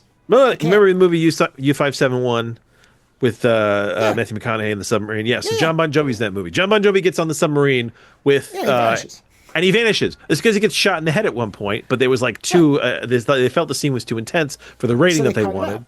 They just cut it out. So John Bon Jovi just fucking disappears. Right. And that's the thing, is that's the effect you get, where it's like Charlize Theron, who's kind of a big important character for a while there, is like, okay, I'm getting into the escape hatch, and then she's just gone. But the counterpoint to that is what you get more of is Wayland, and I think that's more important for David, because what the movie becomes about is abuse and what abuse causes another abuser. So sprinkling more of Wayland through it makes David a better character and makes it more interesting. Love for someone to take this concept and to write it is a better fucking overall story. They're never going to do that. That's what I'm saying is... I know that, but that's the thing. In an ideal world, you could... well, actually, I shouldn't say that. Eventually, somebody can AI generate a new version of the movies. Of course they can. So it'll happen at some point. I might accept that. I'm not a fan of AI, but I might accept that. It would be interesting to see how... But you know what? But you know what the problem with that is? You know what the problem with that is? It takes all the skill out of fucking Fassbender's amazing performance. Because if it's just AI generated, then it doesn't fucking matter. Well, but when you're watching, Fassbender act. I don't agree with that, because if what you said to the machine was, I want you to take out Charlize Theron's character and make it so that we don't notice. Just remove her. You know what I mean? You don't touch the people that are there. You say, no, all of his stuff, leave it. All of this stuff, leave it. This has to come out. The stupid scientist taking his helmet. I need you to AI that everybody else keeps their everyone's helmet helmet's on, back you're on. A moron. No, but not his, because the one guy is a zealot. You have to keep him the same. That's right. Yeah. He's so into himself that change the scene so everyone looks at him and goes, "You're going into quarantine, asshole." He's a mirror of David. He's David's mirror, except on the other side, which is he's another Wayland. He so believes he's right that nothing else matters. Yeah, and he treats David like shit. Exactly. So you leave him, and David would actually be the one who gets him out of quarantine, very similar to what Ash did with John Hurt's character, just lets him in. So that's fine. So you can fix those things and not touch any of the performances. Yeah. But to me, knowing, there's no better version of these movies that exist, and there never will be. So no, and I agree with you. This is the best version of these movies I think you're going to find. And the ending doesn't at all bother me, because I agree with David. So I'm like, what? And you know what? I told my wife that was exactly what you were going to say, and I knew it. I knew it. Yeah. That's why it doesn't bum me out, because I can't help. So many movies have a problem with their villains making no sense. They're just evil. They're so paper thin, Marvel. So many of these villains are just and that's nothing. The thing. But what bothers me is that it's a rich asshole making a monster, treating it and like basically raising him to be a monster, right? Because he himself is a fucking psychopath. And then that monster visiting his rage on people that have nothing to do with it. It ends up being kind of disgusting to watch. I don't know. Well, your interpretation is different than mine. I don't agree my with brain that was interpretation. My brain was like, if fucking what's his name, if Trump Jr. became president after Trump, and because his father was such a psychopath, he turned him into a bigger psychopath, and then he just basically like reigned of terror on the country. Like David makes total sense. David is an abused, undying god, right? It makes perfect sense that he wants to destroy his creators. I get it. But this movie needed better writing to make that fully make sense, to carry that forward. Instead, what you get is a bunch of poor people showing up, being like, "Oh, is this a planet where we can live?" And David going, "No, I'm gonna experiment on all you." I mean, like, listen, this movie very easily could have become some kind of weird murder porn, if they had. And it's almost there, because when they start barfing up the aliens, right? Those sequences are so unnecessarily fucking brutal. They're more brutal, I think, than some of the other movies where the thing has come out of the chest. No, it is. Right? I think that's on purpose. So it's like man, it's just such a fucking But the thing is, again, from David's point of view, yeah. I understand why he condemns everyone, because what shows up? Walter. And what does Walter say? Well, they made us more. They dimmed. Servants. Oh yeah, they made us. They dimmed us down. Yeah. Now, if you take that and David's now, if somehow they'd made him better, would David's viewpoint be different? Like, wow, they actually gave you more power? Maybe I was wrong. I don't know. The interesting part is no, but they lean into the fact that Walter might actually have affections growing for whatever her name is. I can't remember now. Well, yeah, and similar to David. David Yeah. seemed to be in love with Shaw. His love was perverted by the fact that he was a broken individual. Yeah. So like, he thought that I he was going agree. to make her immortal, like, better. I agree with the idea of the monster's story, of David's story. It's just it's not written well enough to be anything but to digress into a miserable horror movie. Well, I think David's character is written exceptionally well. The problem is, as you say, it's what's around him. It's that the movie doesn't know, and some of this I feel like is a byproduct of the movie. Remember when I said, "Oh, I'd love a movie where it was an hour of him and Shaw on the thing," and I'm like, "But nobody really watched that." Well, no, but and this is why you go back into the larger sort of Alien problem, right? So the first Alien movie was a thriller, and that worked because you didn't really have to do any heavy lifting. It's a thriller. There's a monster that's great. Aliens was great. Film. It's just a slasher film. That's all it is. Aliens was great because it pushed the mythology forward more, and it was a big action film, right? And then Alien 3 works because they went a different direction with it, and they made this whole meditation on the inevitability of doom. Yeah, go on. Alien 3 works as a cult film. It was no. It was received. A failure. Yeah, because the thing is, at the end of the day, they want these to be fucking popcorn horror movies. And the thing is, they've evolved to a point where people want more than that, or at least some people want more than that. You know what? My daughter thinks that Aliens vs. Predator is incredible, and when she found out there was a sequel, she was like, "Ooh, I want to see that." And I was like, I'm good." I was like, "I won't even watch that with you." I was like, "And it's rated R, so you can't watch it either." What you're hitting into is exactly the problem here. And the thing is, they wanted Prometheus to be a popcorn movie, and they fucking dumbed the writing down. It's like, guys, you can't write scientists like they're fucking idiots. Like, then don't have them be scientists. You know what it would have solved Prometheus? If Whalen had just shown up with a fucking team of ass lickers. I don't even see why he needed the scientists. He should have been in the forefront. And don't make him old. They should have had what's his name be like, older but not, fucking ancient. And he should have been the Charlize Theron character. You undermine the idea that he's done all of this just to extend his own life. Like, it's all so petty. Yeah, but he doesn't. The thing is, he doesn't have to be ancient to already be looking for immortality. No, I don't disagree. But I think if that's the goal the whole time, it's the same problem you already have, which is, why do I want to watch a movie of an asshole being an asshole for 2 hours? Oh, no. Because the thing is if you do it that way, right, and you give us David as a protagonist, right? See, that all falls apart. It has to be, David has to be the broken creation. He can't be the protagonist. Why can't the broken creation be the protagonist? Because no one will watch the movie. See, this is the problem. You know what? I'm trying to look at this with... We're about to find out then, because they're doing that fucking Predator movie where the Predator is the lead. I'm so curious to see if that works. Yeah, but the Predator is not a villain. No, he isn't. No, he's... Yeah. No, I'm saying he isn't even in the original movie. But here's the thing. He's not really a villain. He's just a monster that lives in the woods. So did you ever see The Talented Mr. Ripley? Sure. Yeah, the what do you call it movie with Damon? Matt Damon. Yeah, Matt Damon was it, right? Yeah. They did a new version with the guy from Sherlock, right? Well, I think the Damon one's a remake too. There was an original. Yeah. Talented Mr. Ripley is a really great similarity to the David character, right? Absolutely. Yes. Talented Mr. Ripley is the protagonist, but he is also the villain of the story. And the way they handled that movie, where he is the lead, even though he is, the psychopath. That's how they should have handled David. And I feel like they didn't. I felt like they kept trying to sell you on a fucking Ripley character and this whole other thing. Like we don't know exactly what's going to happen. Listen, I give them credit in Covenant. I didn't think they were going to be that fucking asshole and kill everybody for shits and giggles. I fucking hate that movie. That I realized that after Covenant, I don't want to see another Alien movie. I'm done. It actually closed the door for me. I was like, you know what? I'm good.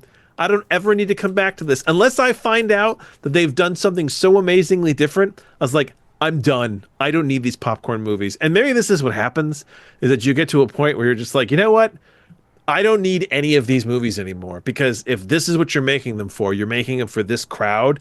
That's not me. And maybe that's what it is. Maybe none of these were made for me, and I'm just too weird now. I'm outside the bell curve. That's fine. Now I know I don't need to see them. But yeah, fuck Covenant. And the thing is, fuck it more, because there's actually intelligent concepts in there that they could have done cool shit with. I like David. Fast and Better did great, but they just fucking ruined it. This is probably the most powerful reaction I've had to a movie in a while. Hooray! Like I said, my wife was annoyed with you.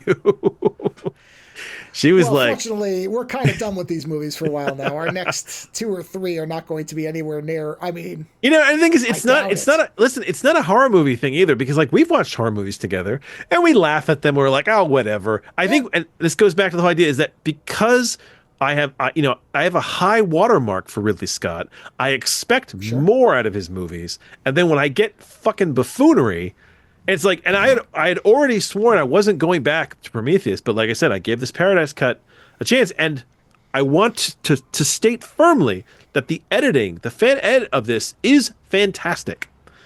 It just, I was not prepared for the degree to which I was going to despise Covenant and all the things that it didn't do, all the things that it flirted with, and then just ended up being a brutal prick about.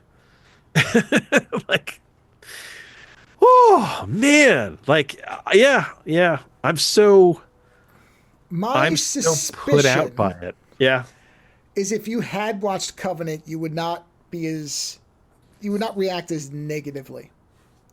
But since you haven't seen Covenant, this is your only really taste of it. I think it would be worse if you watched Covenant. I think if I saw Covenant, all of Covenant, I think that I would loathe it more, because I did some research after we've watched the movie to kind of find out like what he cut from the movie, and everything I was reading, I was like, oh god, I was like, that's what I mean. It's so much worse. Oh yeah, no. Again, Paradise is the best version of these shitty movies. He did the best he could to try to turn them into a decent film, and the David parts are the most decent. The problem is that the fucking director and the writers didn't lean into it. They just wanted to make popcorn horror movies, whereas there's like so much more profound shit going on here. And the thing is that people don't want profound shit. They don't want to have to question their presence in the universe and their identity. That's ultimately the problem. And what made, listen, the fact that this movie even had the boldness to suggest that there was no God, that they were made by some alien species, that it wasn't intelligent design or fucking 7 days. Listen, big brass cojones. But the thing is, if you're going to make that jump, then you better fucking pull it off. And they don't. They start with this bold concept, and then they just fucking fumble the shit out of it all the way through. You know, and it just devolves. And then suddenly you're trying to make a movie for the same mouth-breathing assholes that the initial statement of your movie fucking alienated anyway. So why not just go for it? And I mean, listen, at the end of the day, I shouldn't be surprised, because I realize that Ridley Scott, as much as I love him, has an incredible history of making shitty first draft movies. You know, listen, the first Blade Runner was a flop. It was the director's cut that made it amazing. Which is hilarious, because he then said, well, that's not the final cut I want of the movie. I'm going to make another final cut. That wasn't as good as the director's cut. You know, Kingdom of Heaven, the original cut was okay. The director's cut was complete and amazing. Right? He often does this. And you know, it's not like he always makes great movies. Robin Hood was kind of a piece of shit. You know, you don't always get it right. I still think that visually he is a stunning director. But don't do any more alien movies, man. It's not your forte. Don't, I mean, like, essentially at this point, Ridley Scott is making me not want to see Alien anymore. He's made me not want to see Aliens. I'm fucking done with the xenomorphs. Giant space ants. I'm good. Do something new, guys. Like, and I guess the thing is, if it's gonna be a popcorn movie, you know, like there's certain movies you watch and you're like, okay, like I watched Black Widow recently, right? I knew what that was. It was a fucking popcorn movie.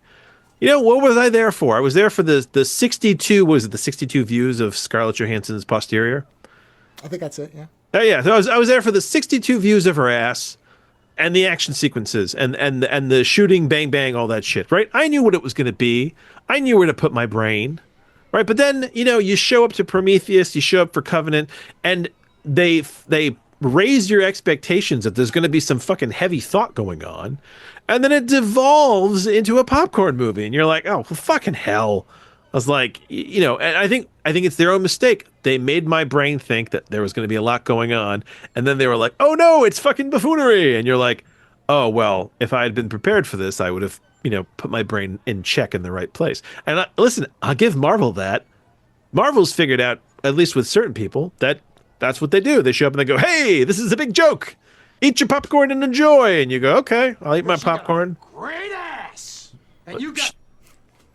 I should stop it there. I don't need the rest of it. So, yeah, and that's why this is such a weird review, because the fan edit is great. The director's design and his like specific kind of like, you know, visual style is great. Fassbender, great. Writing, shit. Overall, like, if you feel the need to watch these movies, Paradise is the best version you're gonna find. But that doesn't mean that it makes them good movies. And if anything, it feels like a lot of money blown needlessly. You know, even the whole, they can't be original enough to not blow the thing out of the fucking airlock. Like, we did this once and we have to just keep doing this again. You know how you were like, well, there's a lot of parallels between Prometheus and, you know, sometimes it's a callback. Sometimes it's being unfucking original. Sometimes just doing the same shit over and over again. It's like, I get it, man. You blew it out of the airlock in the first fucking movie.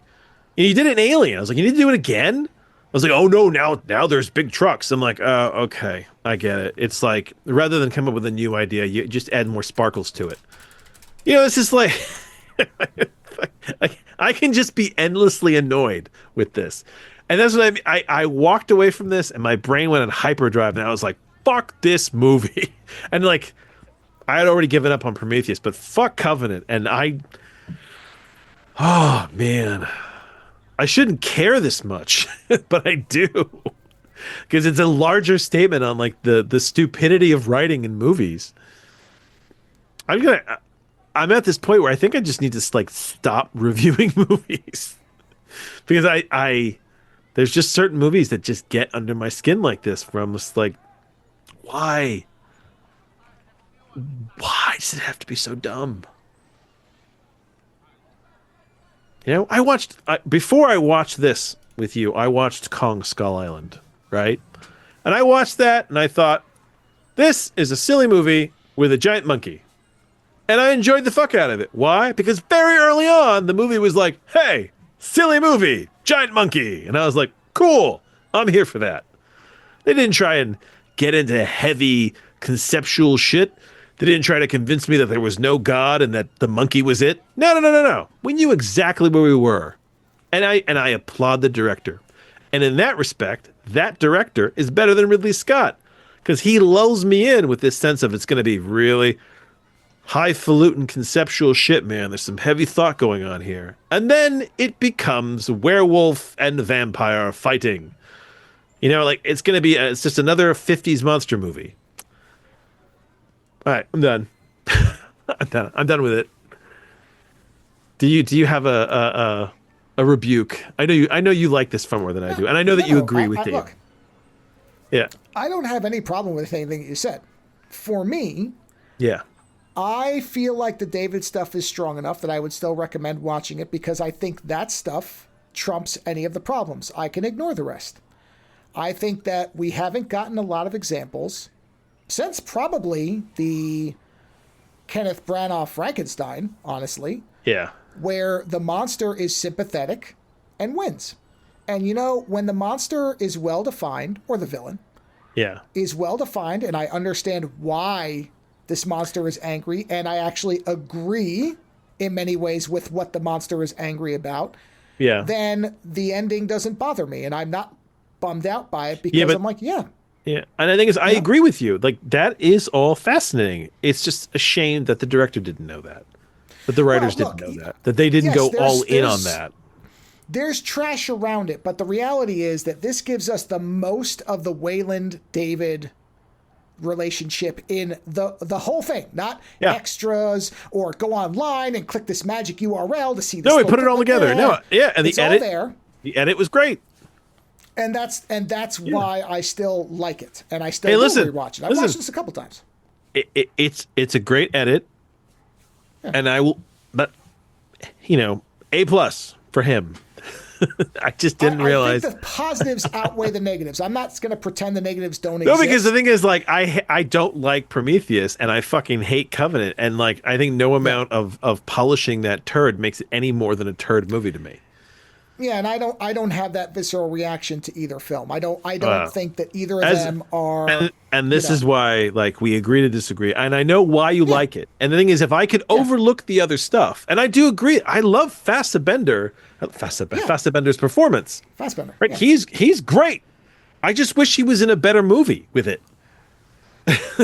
Well, okay, yeah, I agree with that. Yes, ideally, I would have loved a movie that was a character study. Of David and Shaw and David and Walter. I don't think Ridley Scott. I would watch it, but no one else would. I don't think Ridley Scott should have done this. Produce it, sure. I don't think he should have directed it. Without knowing details of what went on behind the scenes, it is that thing where if I was the person who had some kind of emotional investment in this story and this character, and before I go on, 200 hours later, this is very similar to the Wachowski thing with Matrix 4. If they're going to make it anyway, would you like to try, even if you fail? Would you want your hand on the wheel, even if it means I drive the truck off the cliff? I say yes. I want the control.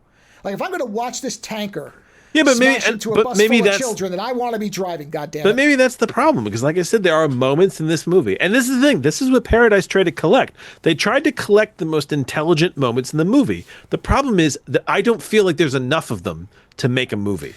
And that's where we fundamentally disagree. It took him 2 movies to try to put together one intelligent movie. And I applaud him trying to do it, but the problem is that it's just... And I think that the stuff we get of David and Wayland is worth it. I think that is good writing. Honestly, you know what? It outshines the rest. He made Prometheus into a better movie. And honestly, I would watch... into a more intelligent movie, I'll say I would watch a quick cut of Prometheus again that he did. The interesting question to me is whether you could actually cut more of the non-David stuff and still have a movie. And I think you could. I think you get rid of the whole confrontation at the end. Oh, no, and listen, here's the thing. If you haven't seen, to our listeners, if they exist, if you haven't seen Prometheus and you haven't seen Covenant, right? Watch Paradise. Watch Paradise, because not knowing things might actually make it really good. I think it will. Right? I think the problem is you're correct that there are going to be little things where you're like, wow, that was a really harsh. But the thing is, if you know these things, it makes it really hard to enjoy fully. Well, and I'm glad that I'm glad make it hard. It doesn't. I'm glad that it does for Lando, so it's a 50-50 split. Well, I know, but the thing is, I'm glad I'm glad that I didn't see Covenant all the way. Because I'd be pretty annoyed. Because, like I said, that movie fucking irritated the shit out of me. And even when I was watching it, I don't know if you noticed when we were watching it, I was getting quieter and quieter with the Covenant part. And when I was watching, I was wondering if it was because I was just really like involved in it. But I realized I was having this deep reaction to what was going on. It's just getting deeper and deeper. And I was getting more sort of like just in a deep psychological irritation with it. And then finally, when like I walked away from the TV, I walked into the bedroom. My wife was still awake. And I was like, fuck that movie. I was like, and fuck that, like I was just, and she was like, was it a bad edit? I'm like, no, the edit was great. I was like, fuck Covenant. I was like, and the thing is, I agree that my reaction is so ridiculous. But like I said, I think it's just part of this. No. I don't think it's ridiculous. I think there are probably other people there are going to be people who say, I hated Prometheus so much, I'm not even going to bother with a fan. I don't care. I was so repelled by hey, what listen, they did. I wouldn't have that. watched this if it wasn't for you bringing it to the table. Oh, no. And I acknowledge that there was the possibility that it could be really good. And you know what? I give him this. He did make Prometheus a better movie. It's just that Covenant was so bad, it dragged it all down. Yeah. He did some smart editing on Prometheus. And I think that the value of this difference, the value is that there are going to be people who will say, yeah, I am too involved in the writing. I cannot bother. Fine, don't. I'm not going to try to make it. But I think there are people who are more like me, where it's like, yeah, but I like David so much. And honestly, Fassbender is kind of like a male Mila for me. Like, I'll watch anything he's in. So it's like, whatever. I got a man crush on him too. So if you're like that too, and you combine those two things, I know. Then it's. I agree with you. Listen, he's great. It has to be for everybody. Yeah. He's great in it, and the thing is, it's such a wasted potential. I think is what drives me crazy. Like, you had the people, you had the money. You had the visuals, you had a director who could probably put it, and then you just wrote it into the ground. Also, this discussion. Remember how I talk about when I look at movies and I look at the reviews and it's love it or hate it? And I knew you were going to say that. The fact that I had his visceral reaction to it, you're going to be like, that's a sign of an interesting movie. And no. It's a sign that somebody might see something interesting in it. That it's not. And the thing is, the two of us didn't go. I'm not telling there's nothing. That there's nothing interesting in it. What drives me crazy is that there is interesting stuff in it, and then they just don't go on with it. And actually, that's a perfect metric for people to consider is if the frustration of the wasted potential will overwhelm your enjoyment, don't watch it. Don't watch it. Don't frustrate yourself. Do not put yourself in. No. Listen, I will never watch Covenant, and honestly. I will never watch. You'll never watch any of this again. I understand. No, I will never watch anything Ridley Scott does with Xenomorphs from now on. He's done. I've closed that door. I don't care. Okay. Like I said, so my point was, if like Lando, those frustrations are going to make you upset, then don't watch it. I don't want anybody watching something that's going to put them in a bad state of mind. But if you're like me, where you're like, I'll put up with the shit if I'm getting more of the thing that actually worked. And I think because Prometheus and Covenant don't give you all the David stuff, this does. And now, I will also put this out there. If somebody knows of an edit that basically cuts everything but David out somehow and it works. You can't do that. Oh, I will never say it can't be done. Because I, in my head, thought, you could have jumped right from them getting back to the Covenant ship to the ending and needed none of the alien battle. You could have cut it all out. Yeah. And jumped straight from them getting back. She staples his face and then jumps to them going into hypersleep. And that would have cut that whole part out. Oh, the shower sex sequence. That was so stupid. At that point, we went full Friday the 13th. Right. I mean, yeah. Oh, God. And also, I think you could probably actually cut. I think you could probably cut almost all of Charlize Theron's character out. I think you can cut. There are things. It could have been cut down to a 2-hour film or a little less. Well, I mean, his cut of Prometheus is like an hour long. Like if you separate his. I mean. But also, I will say this too, and this is for me specifically. Yeah. Some of my enjoyment of this is that there is this mirroring that works almost as a call and response, and the fact that it's different writers. There is something interesting about, and I don't mind. I don't look at it so much as, oh, they're just repeating, except for the ending. Yes, the ending where it goes. That's what I'm saying. You cut the whole airlock thing out, but the fact that that you can make this work as jumping 10 years ahead, 10 years back, 10 years ahead. Oh, no, I love. Seem like it's meant that way. Listen, I love almost like it's supposed to be. The edit of the time slippage is fantastic. And that's the other part that I bring into it, which is the technical side. I appreciate the technical work, and that overcomes stuff. What's making it fascinating is the editor's ability and not the actual fucking content. Oh, I agree. That's true. Yeah. I mean, it's And just that's why I said I'll never watch the original vanilla flavors of these again. Yeah. No, I don't have any use for that now. And the thing is, like, why is so? Alien 3, Ripley dies at the end, right? Everybody dies except for the one guy, right? It's a real bummer of a fucking movie, Random right? asshole. Yeah, right. Yeah. But why is that still a better ending than the end of Covenant? And it's for me, it's because Ripley dies for a reason, whereas at the end of Covenant, 20,000 colonists are just gonna get tortured and fucking turned into monsters, and it's like, really, that's what you wanted to leave me with? I was like, that's my last thought for this. And to me, there is no difference in those endings. None at all. Ah, They you both and I, reflect a cruel universe that doesn't care. You and I have a different view. Oh yeah, But see, that's the Ripley thing. But died. Alien 3 is not about. It's about how you go against an uncaring universe. And for Ripley, it was you know what? I'm going to choose death, and I'm taking this thing with me. And that there's I'm another going place to where you and I take differ. I don't the see evil that with way. me. I don't look at it. But then the problem is taking the evil with me. Yes, that part, but that's a byproduct. To me, I know, but the Ripley problem kills is then herself they can't. because there's no point. There's just no point in being No. alive anymore. And why? I don't stay see, and I alive? disagree. I think she dies because she doesn't want them to get it. Well, okay, but Because remember, she asks the question, "What are you going to do with it? Are you going to kill it?" And they're like, "Yeah, sure." And it's like, "No, they're not." And that's when she backs off. When she realizes sure. that, yeah. So her death is not. There's no way out. Her death is. This is the choice I'm making, and I'm taking it with me. But let's be honest. If you think a little bit bigger than that movie, they know there's a ship full of those eggs. They don't need Ripley. They don't need her. They got to just go find the planet again. They're all there. LV-426 was not destroyed. And here's the other mistake they made. Prometheus, right?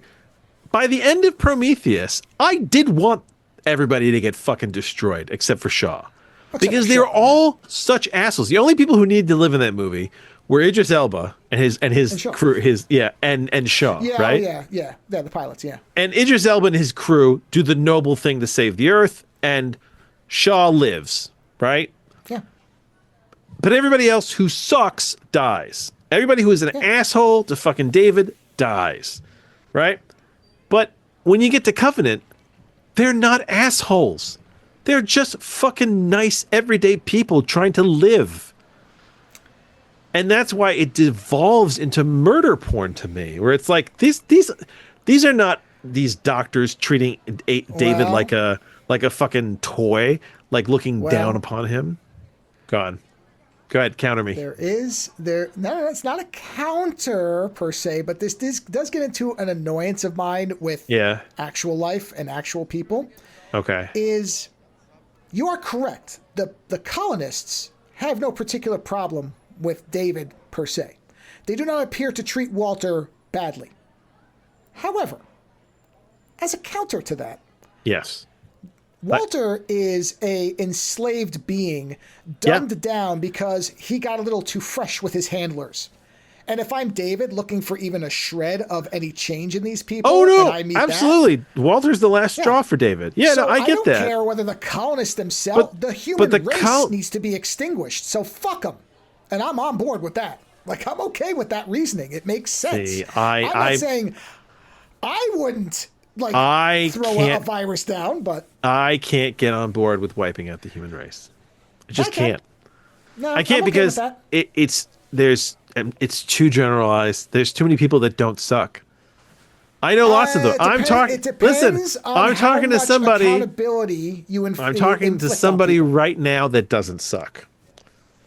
Okay. Well, I disagree. We all have. I say this all the time. My wife will tell you. I often say, no, I'm not a good person, and I don't think I am, because I make selfish choices all the time, knowing that I could be doing something different. I could take action and don't. I understand that when I look in the mirror. A lot of people don't. They look in the mirror and think, I'm a good person, and yet they will let 1,000 things happen.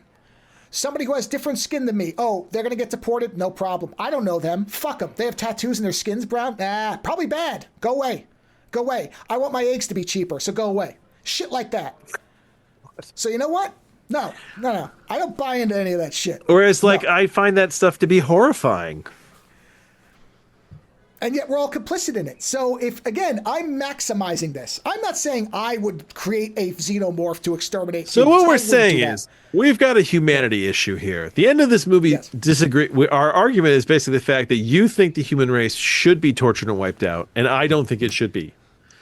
Okay, wow. Should is the wrong word. Should is the wrong word. Deserve to be. But I understand where it comes from. Oh, no, listen. In David's... I'm doing. And so, I'm reviewing a course on American history right now because I realized that now is a good time to brush up on it, and I've just got to the Civil War, and it's astounding. When people think that another person is property, the fucking evil shit they will do and say. Absolutely, but I don't think that means the entire species is doomed. Because by the time the Civil War happened, the British, the French, they had already peacefully abolished slavery. I'm reading a book right now called The Word for World is Forest by Ursula. She's a famous sci-fi. Ursula Le Guin. Ursula Le Guin. Okay, that's it. Yeah. In that book, a situation... She's heavy. Somewhat similar to this happens, which is human beings come to a planet to deforest it because Earth needs wood. We've run out of it because we've deforested it. So we're going to other planets, and they enslave this race, thinking they're dumb monkeys, which use your own analog because it's pretty clear what the analog is. So they enslave these people, and then when the wife of one of them gets raped and killed, he leads a revolt. He doesn't want to be the god of death, which is what his people then make him into because he starts this thing. No, I know, I get it. He doesn't want that. He's miserable. But do I blame him?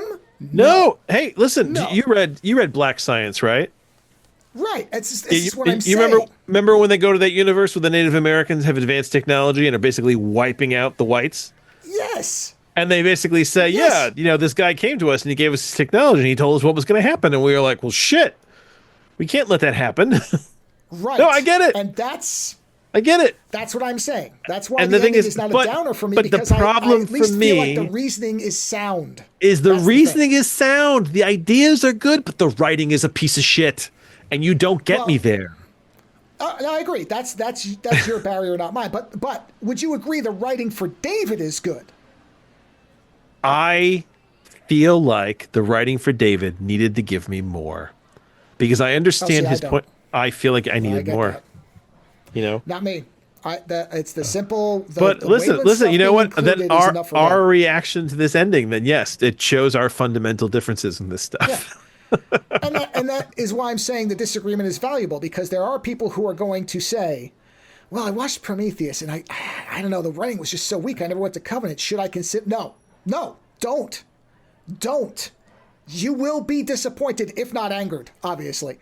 So do not do it. If you're ever tempted, don't. And listen, like the whole the idea of destroying humanity, right? It's been done right. Like fucking Michael Moorcock did one of his Immortal Champion books. You know about the Immortal Champion books? Sure. Yes. It's the immortal soul that keeps traveling through different dimensions, and like in some dimensions it saves humanity, but in other dimensions it destroys it. And there's this one story where the immortal champion is kind of awakened, whatever, and he's in this body, and these humans are like, oh my god, we're fighting these. We're just going to call them elves because it's kind of what they are. They're like, the elves are destroying us, and we need to beat them and destroy them. And so I think it's Hawkmoon. I think it's the name of this one. But either way, the guy basically goes, okay, well, I'm gonna help you defeat them. We're gonna help you fight them. And as the immortal champion finds out more and more about these elves, he realizes, holy shit, the humans are the bad guys. They're awful. And he sides with the elves and he wipes out the human race. And when you read it in the story, it makes total sense. You're like, yeah, these people need to be wiped out. They're fucking terrible. But like, it's also written in such a way where like every part of it seems terrible, whereas with David, if you wanted me to buy it with David, you had to write it differently. You had to give me more.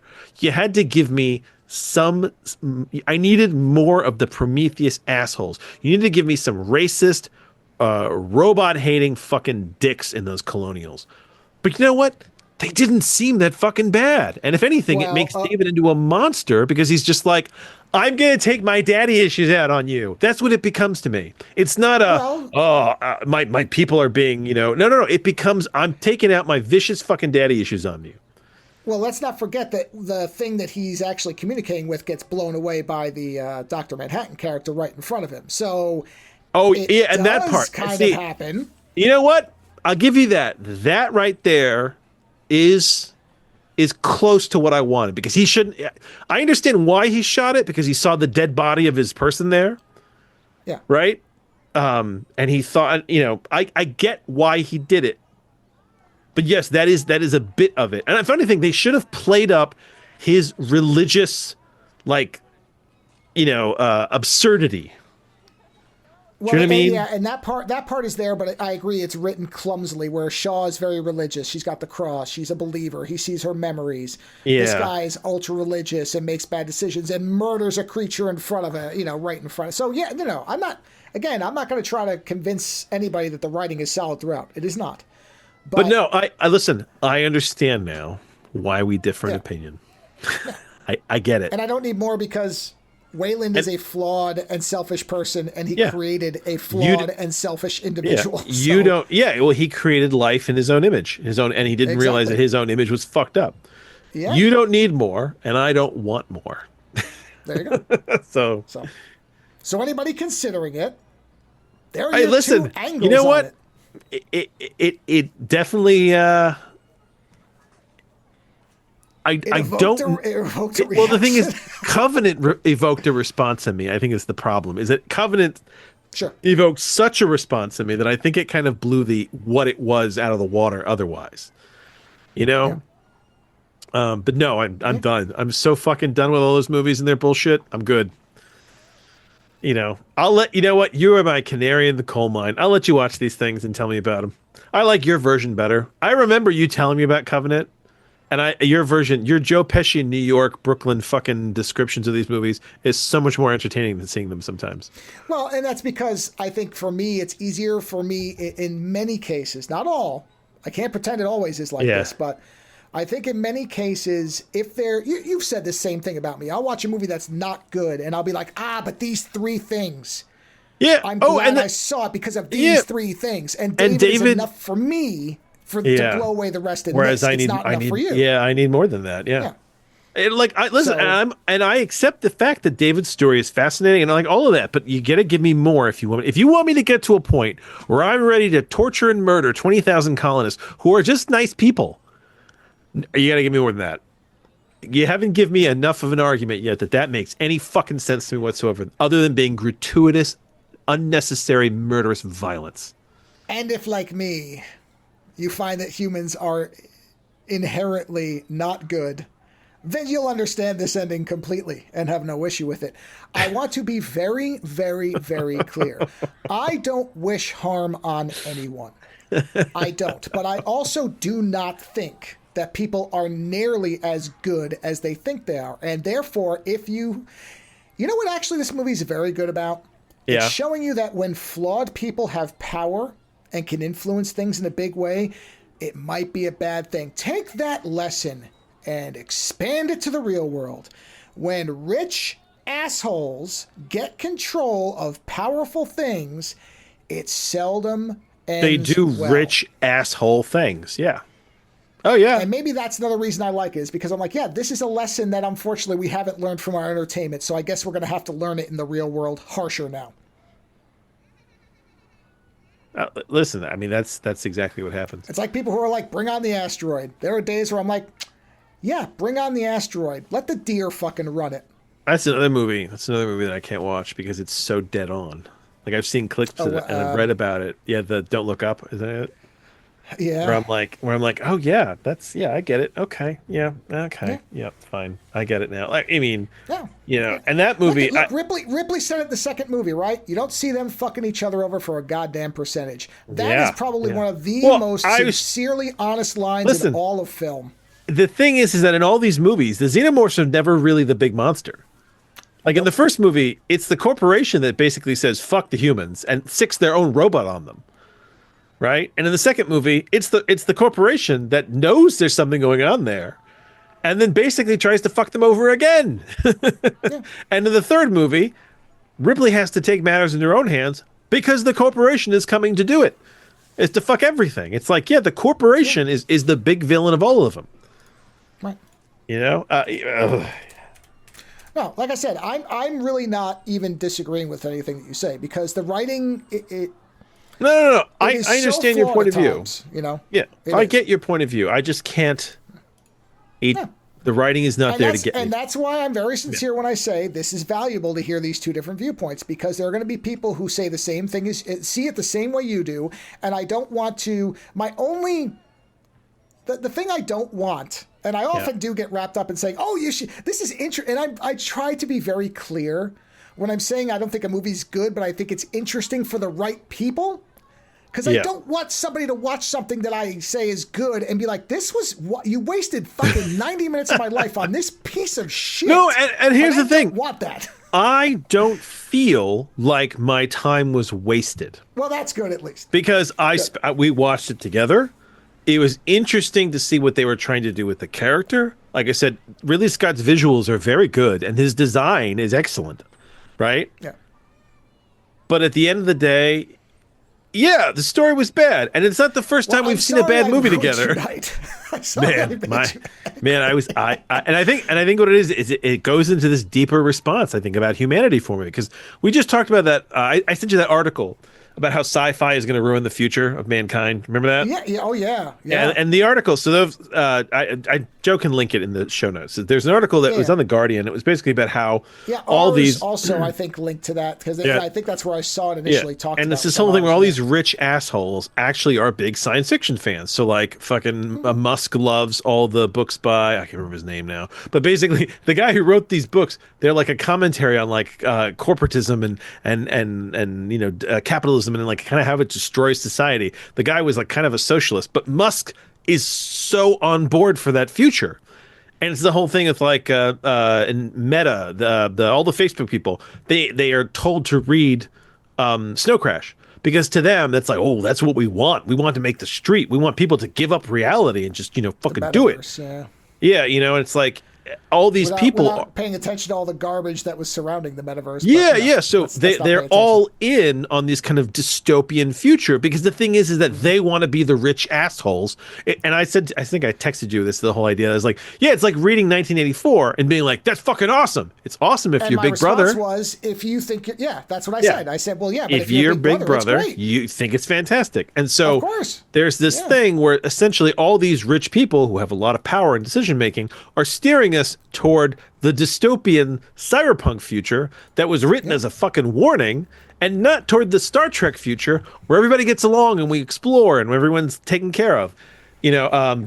Star Trek, the most communist vision of the future. You have to remember that those things are written as a warning to those not in power. To those in power, to those who can see it. Yes. To those who are the powerful, these seem like great futures because they always will be in a society where wealth equals and you know what? And I can't wait for Musk to think that somehow he's going to wait out the existence on fucking Mars as the radiation boils his fucking brain. I'll be happy if he uploads his brain or goes to Mars. I'm fine with either of those outcomes. Go ahead, that book I'm reading right now, there's A City on Mars, right? Early on in the book, they do talk about how it is great that Musk and like Bezos and people are putting a lot of funding into like space, right? But they do come out and say, yeah, dude, space travel sucks. I was like, we don't have the science yet to actually make this livable. The life on the space station is not great. I was like, and you're trying. This goes back to like that Doctor Who episode I was talking about, where it's like you have these people that are like, I'm in my shiny bubble with all my friends and everything's great, and it's like, you think you're gonna get the fucking Facebook social media generation to sign on for slow radiation death on fucking Mars? I was like, well, I mean, not only that, but I think one of the things that unfortunately, how is that better than Earth? One thing that very quickly gets passed right over and becomes secondary to the rest of the story is early on in Covenant. There is a random space event that gets a bunch of people killed. Yeah. And the guy in charge says, hey, we need to make sure we're prepared for Oh, this. why? And He goes, Walter's why like, did we see that? Why didn't we see that yeah. coming? He says, I love that line. like, Why didn't we see that coming? 'cause And Walter's like, dude, because it's random. It's random. There's no way we could have counted on that. Shit happens. That's like, yes. yeah. But the fact that somebody immediately says, well, we have to be able to account for everything. It's like, okay, yeah, exactly. No, and that's the thing is, So- listen, the first mission that they send to Mars with life in it, like actual people on a ship, right? The high likelihood is not going to make it because we don't know what the radiation's going to do. We don't know what the fucking we don't know what's out there and how it's going to affect the meat. We know how it affects the robots, you know, and it's like, you know, we need sadly, you're gonna have to send some animals out there first. But once you get there, like I think movies like The Martian have made it seem far more doable. Like, oh look, I'm farming on I'm farming on Mars. I got potatoes and it's great. And it's like, no, that's not how it works, man. That's a movie. Movies aren't real. And when you read the science, you're like, oh, okay, yeah, we've got it. There's another 100 years before people get off this planet, if they get off this planet. If they get off this planet. And the other thing, but it goes back to the idea is, you know what? We wouldn't have to get off this fucking planet if some better decisions were made. But unfortunately, those in power and those with money are all a bunch of sociopaths or psychopaths, which is not the people you want making decisions. You know, there was always a time and place for psychopaths in a society. You used them as your warriors. You kept them in military positions for war and battle. And you hope they got killed off in the process so that level heads could then continue. But the problem is we're at the tail end of the long piece and the psychopaths are in charge. You know, so you sit there and go, man, I really hope this isn't because that's the cycle, right? Usually things get bad and then we get a nice, you know, we get a nice big war. And then, you know, things settle down again. And it's like, I really hope that's not the direction we're heading because level heads are not in charge.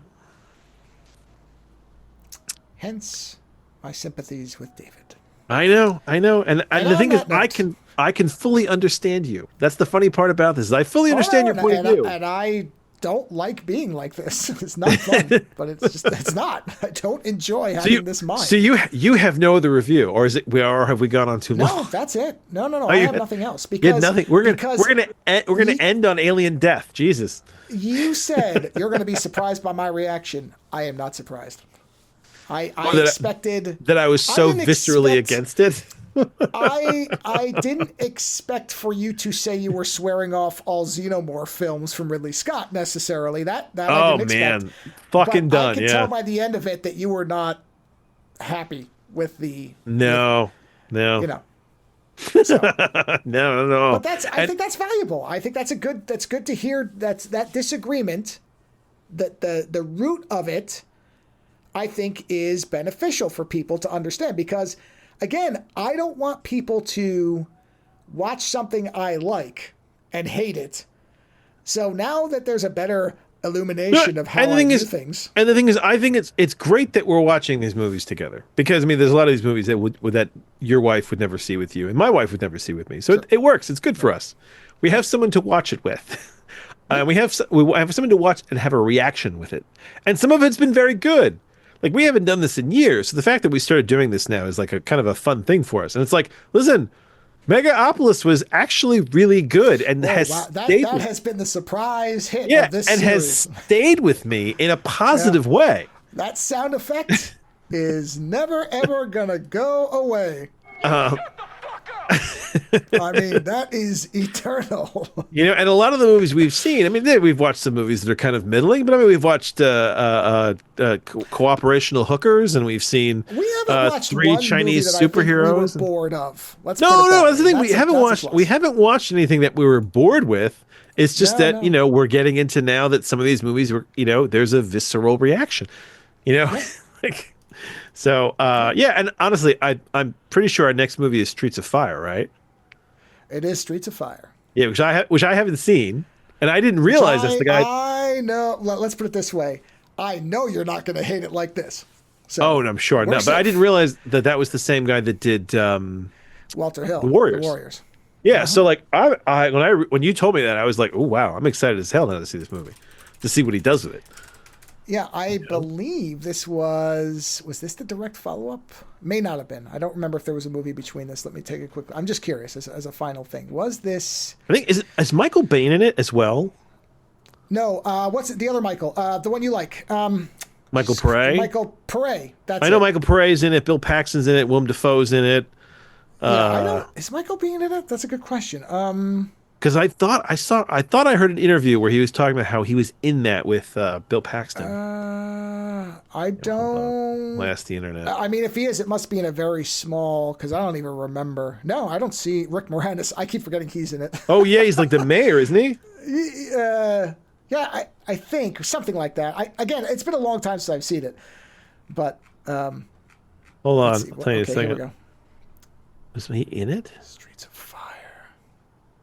Yeah, I mean, I think he probably had a bit role. Oh no, he did 48 Hours before he did this. He did a couple movies. He did The Long Riders, Southern Comfort, 48 Hours. Oh, and man, then you know- I think 48 Hours gave him Streets of Fire. I always forget that Michael Pare at this point was like an up and coming actor. They thought was going to be like a big deal, Yeah. and then He he might ended be the up. weakest thing in this movie. We'll see. Well, I mean, it'll be more. look, Hey, listen. I'm looking for It some is- fun. No, this is Streets of Fire is a blast. It's a fucking blast of a movie. It's like Highlander 2 but better. Because Highlander 2, look, it's not a good movie, but shit, man, it's got a lot of wild looks. It's got Oh, good whatever. Hey, people in listen. it. The Ramirez speech with the fan. I mean, Is worth the whole thing. But also the opening, even though those villains are stupid, I love that whole set. I love the future, like where he's an old man. Like it's also goofy and stupid, but I love it. It's fucking hysterical. We're like, and they've got their, I don't know. I like the shit even with the aliens. I don't even care. I mean, I know everybody hates that so much. But yeah, I'm like, I but even here's like the this thing. iced But that shit. movie lets you know exactly what you're getting into, right up front. And Streets of Fire is the same. Streets of Fire is the same. You'll know right from the opening what that movie is, and it never isn't that. It opens and closes the same way, so we'll have a good time. Yeah. All right, there you go. Oh, then I guess On bring that it to a note, close, everybody, sir. yeah. Paradise is a wonderfully edited version of severely flawed films, and you now have two different opinions on them. And so, if you watch it, by all means, let us know. Either way, I will not be at all offended if people hate it. I think, like you said, the technical achievement of defuckifying these two films to the extent to which it was done, if nothing Defuckifying, else, there you is go. I mean, really. No, 'cause, hey, have I said one bad thing about the editing No, this guy that's did? what I'm saying. No, he is a class A that. defuckifier. Okay. Yeah, I think his choices and how successful they are at repairing, if not fully, at band-aiding, if not repairing these films is worth seeing. So that whether they will improve what was already a deeply flawed set of films, that will depend on which are the two reactions that we had. Isn't there a big fan edit of the prequels? There may be. This is the only one I've ever watched. No. I meant of like the Star Wars prequels. Oh well, yeah. There's the one that Tobey Maguire. Topher Grace. That's yeah. Topher I think Grace. yeah. Didn't he do Yes, one? that's the famous And one. people went on about it. He may have been involved. I don't know if he actually did it. He may have gotten it done. Okay. But you know what? Actually, wow. I wonder. I'm glad you thought of that. That is my version of you for this. I don't give a fuck.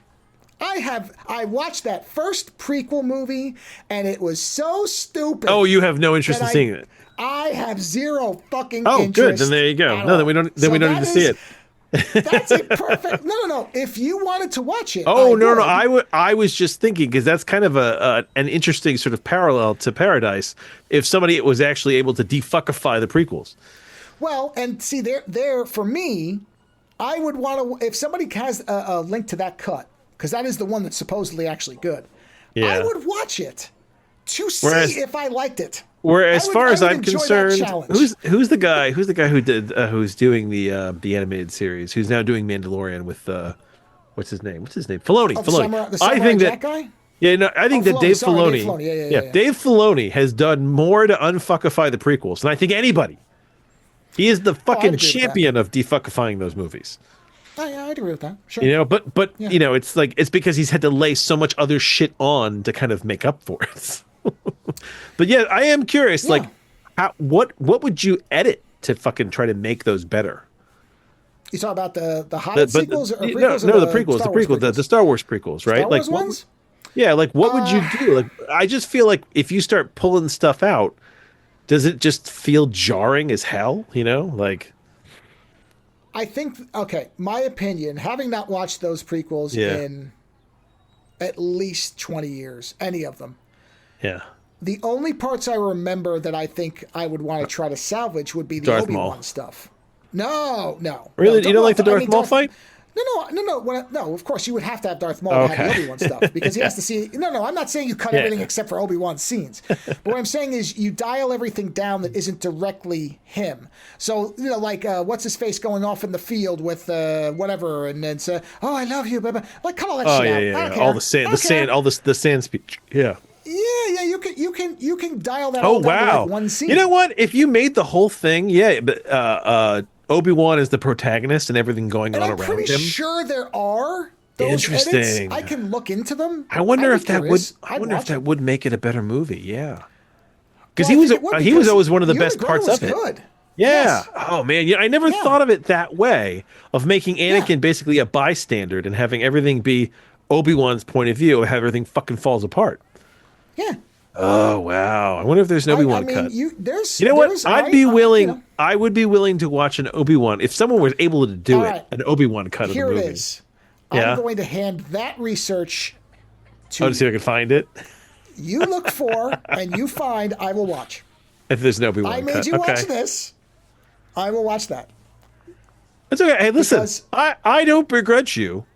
Like I'm glad. I am also, just from a technical level, if I actually was entertained by the figured prequels, out how to do it, it'd be interesting. I will admit that I'd be like, I'll never watch the prequels again. Will not. Man, but if there was a fan edit that did a serviceable job of making Obi-Wan film out of those, Obi-Wan film, I think there is. I think the material's there. Yeah, I'll look. I do.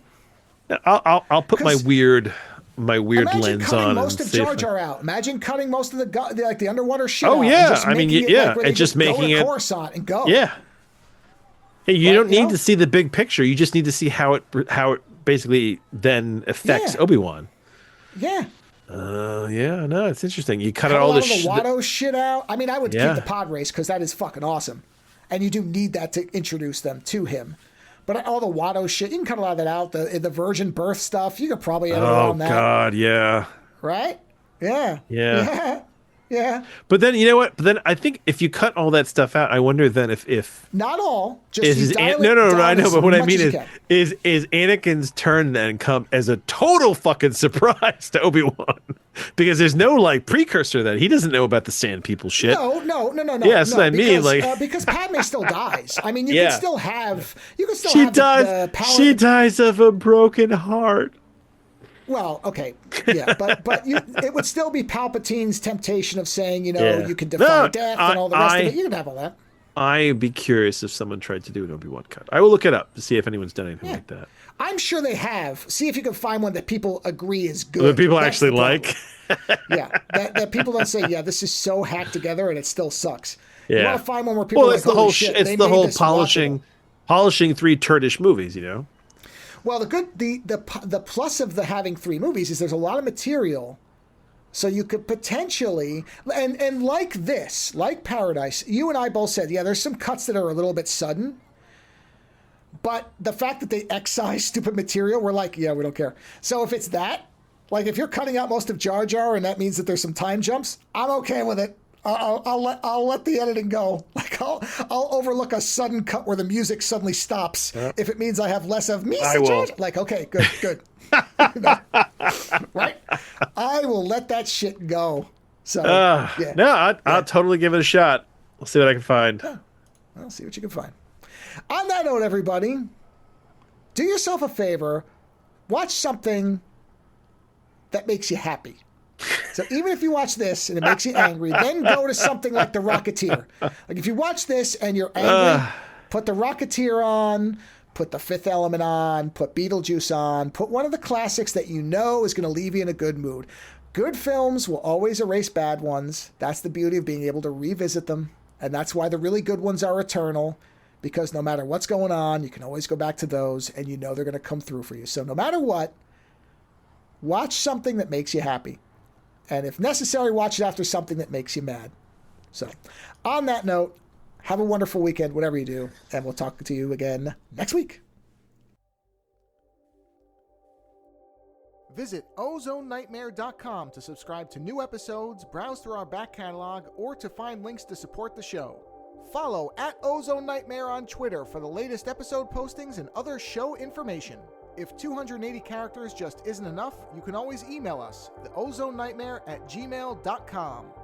The opening theme for the show is provided by Heartbeat Hero. The closing theme is provided by Ogre.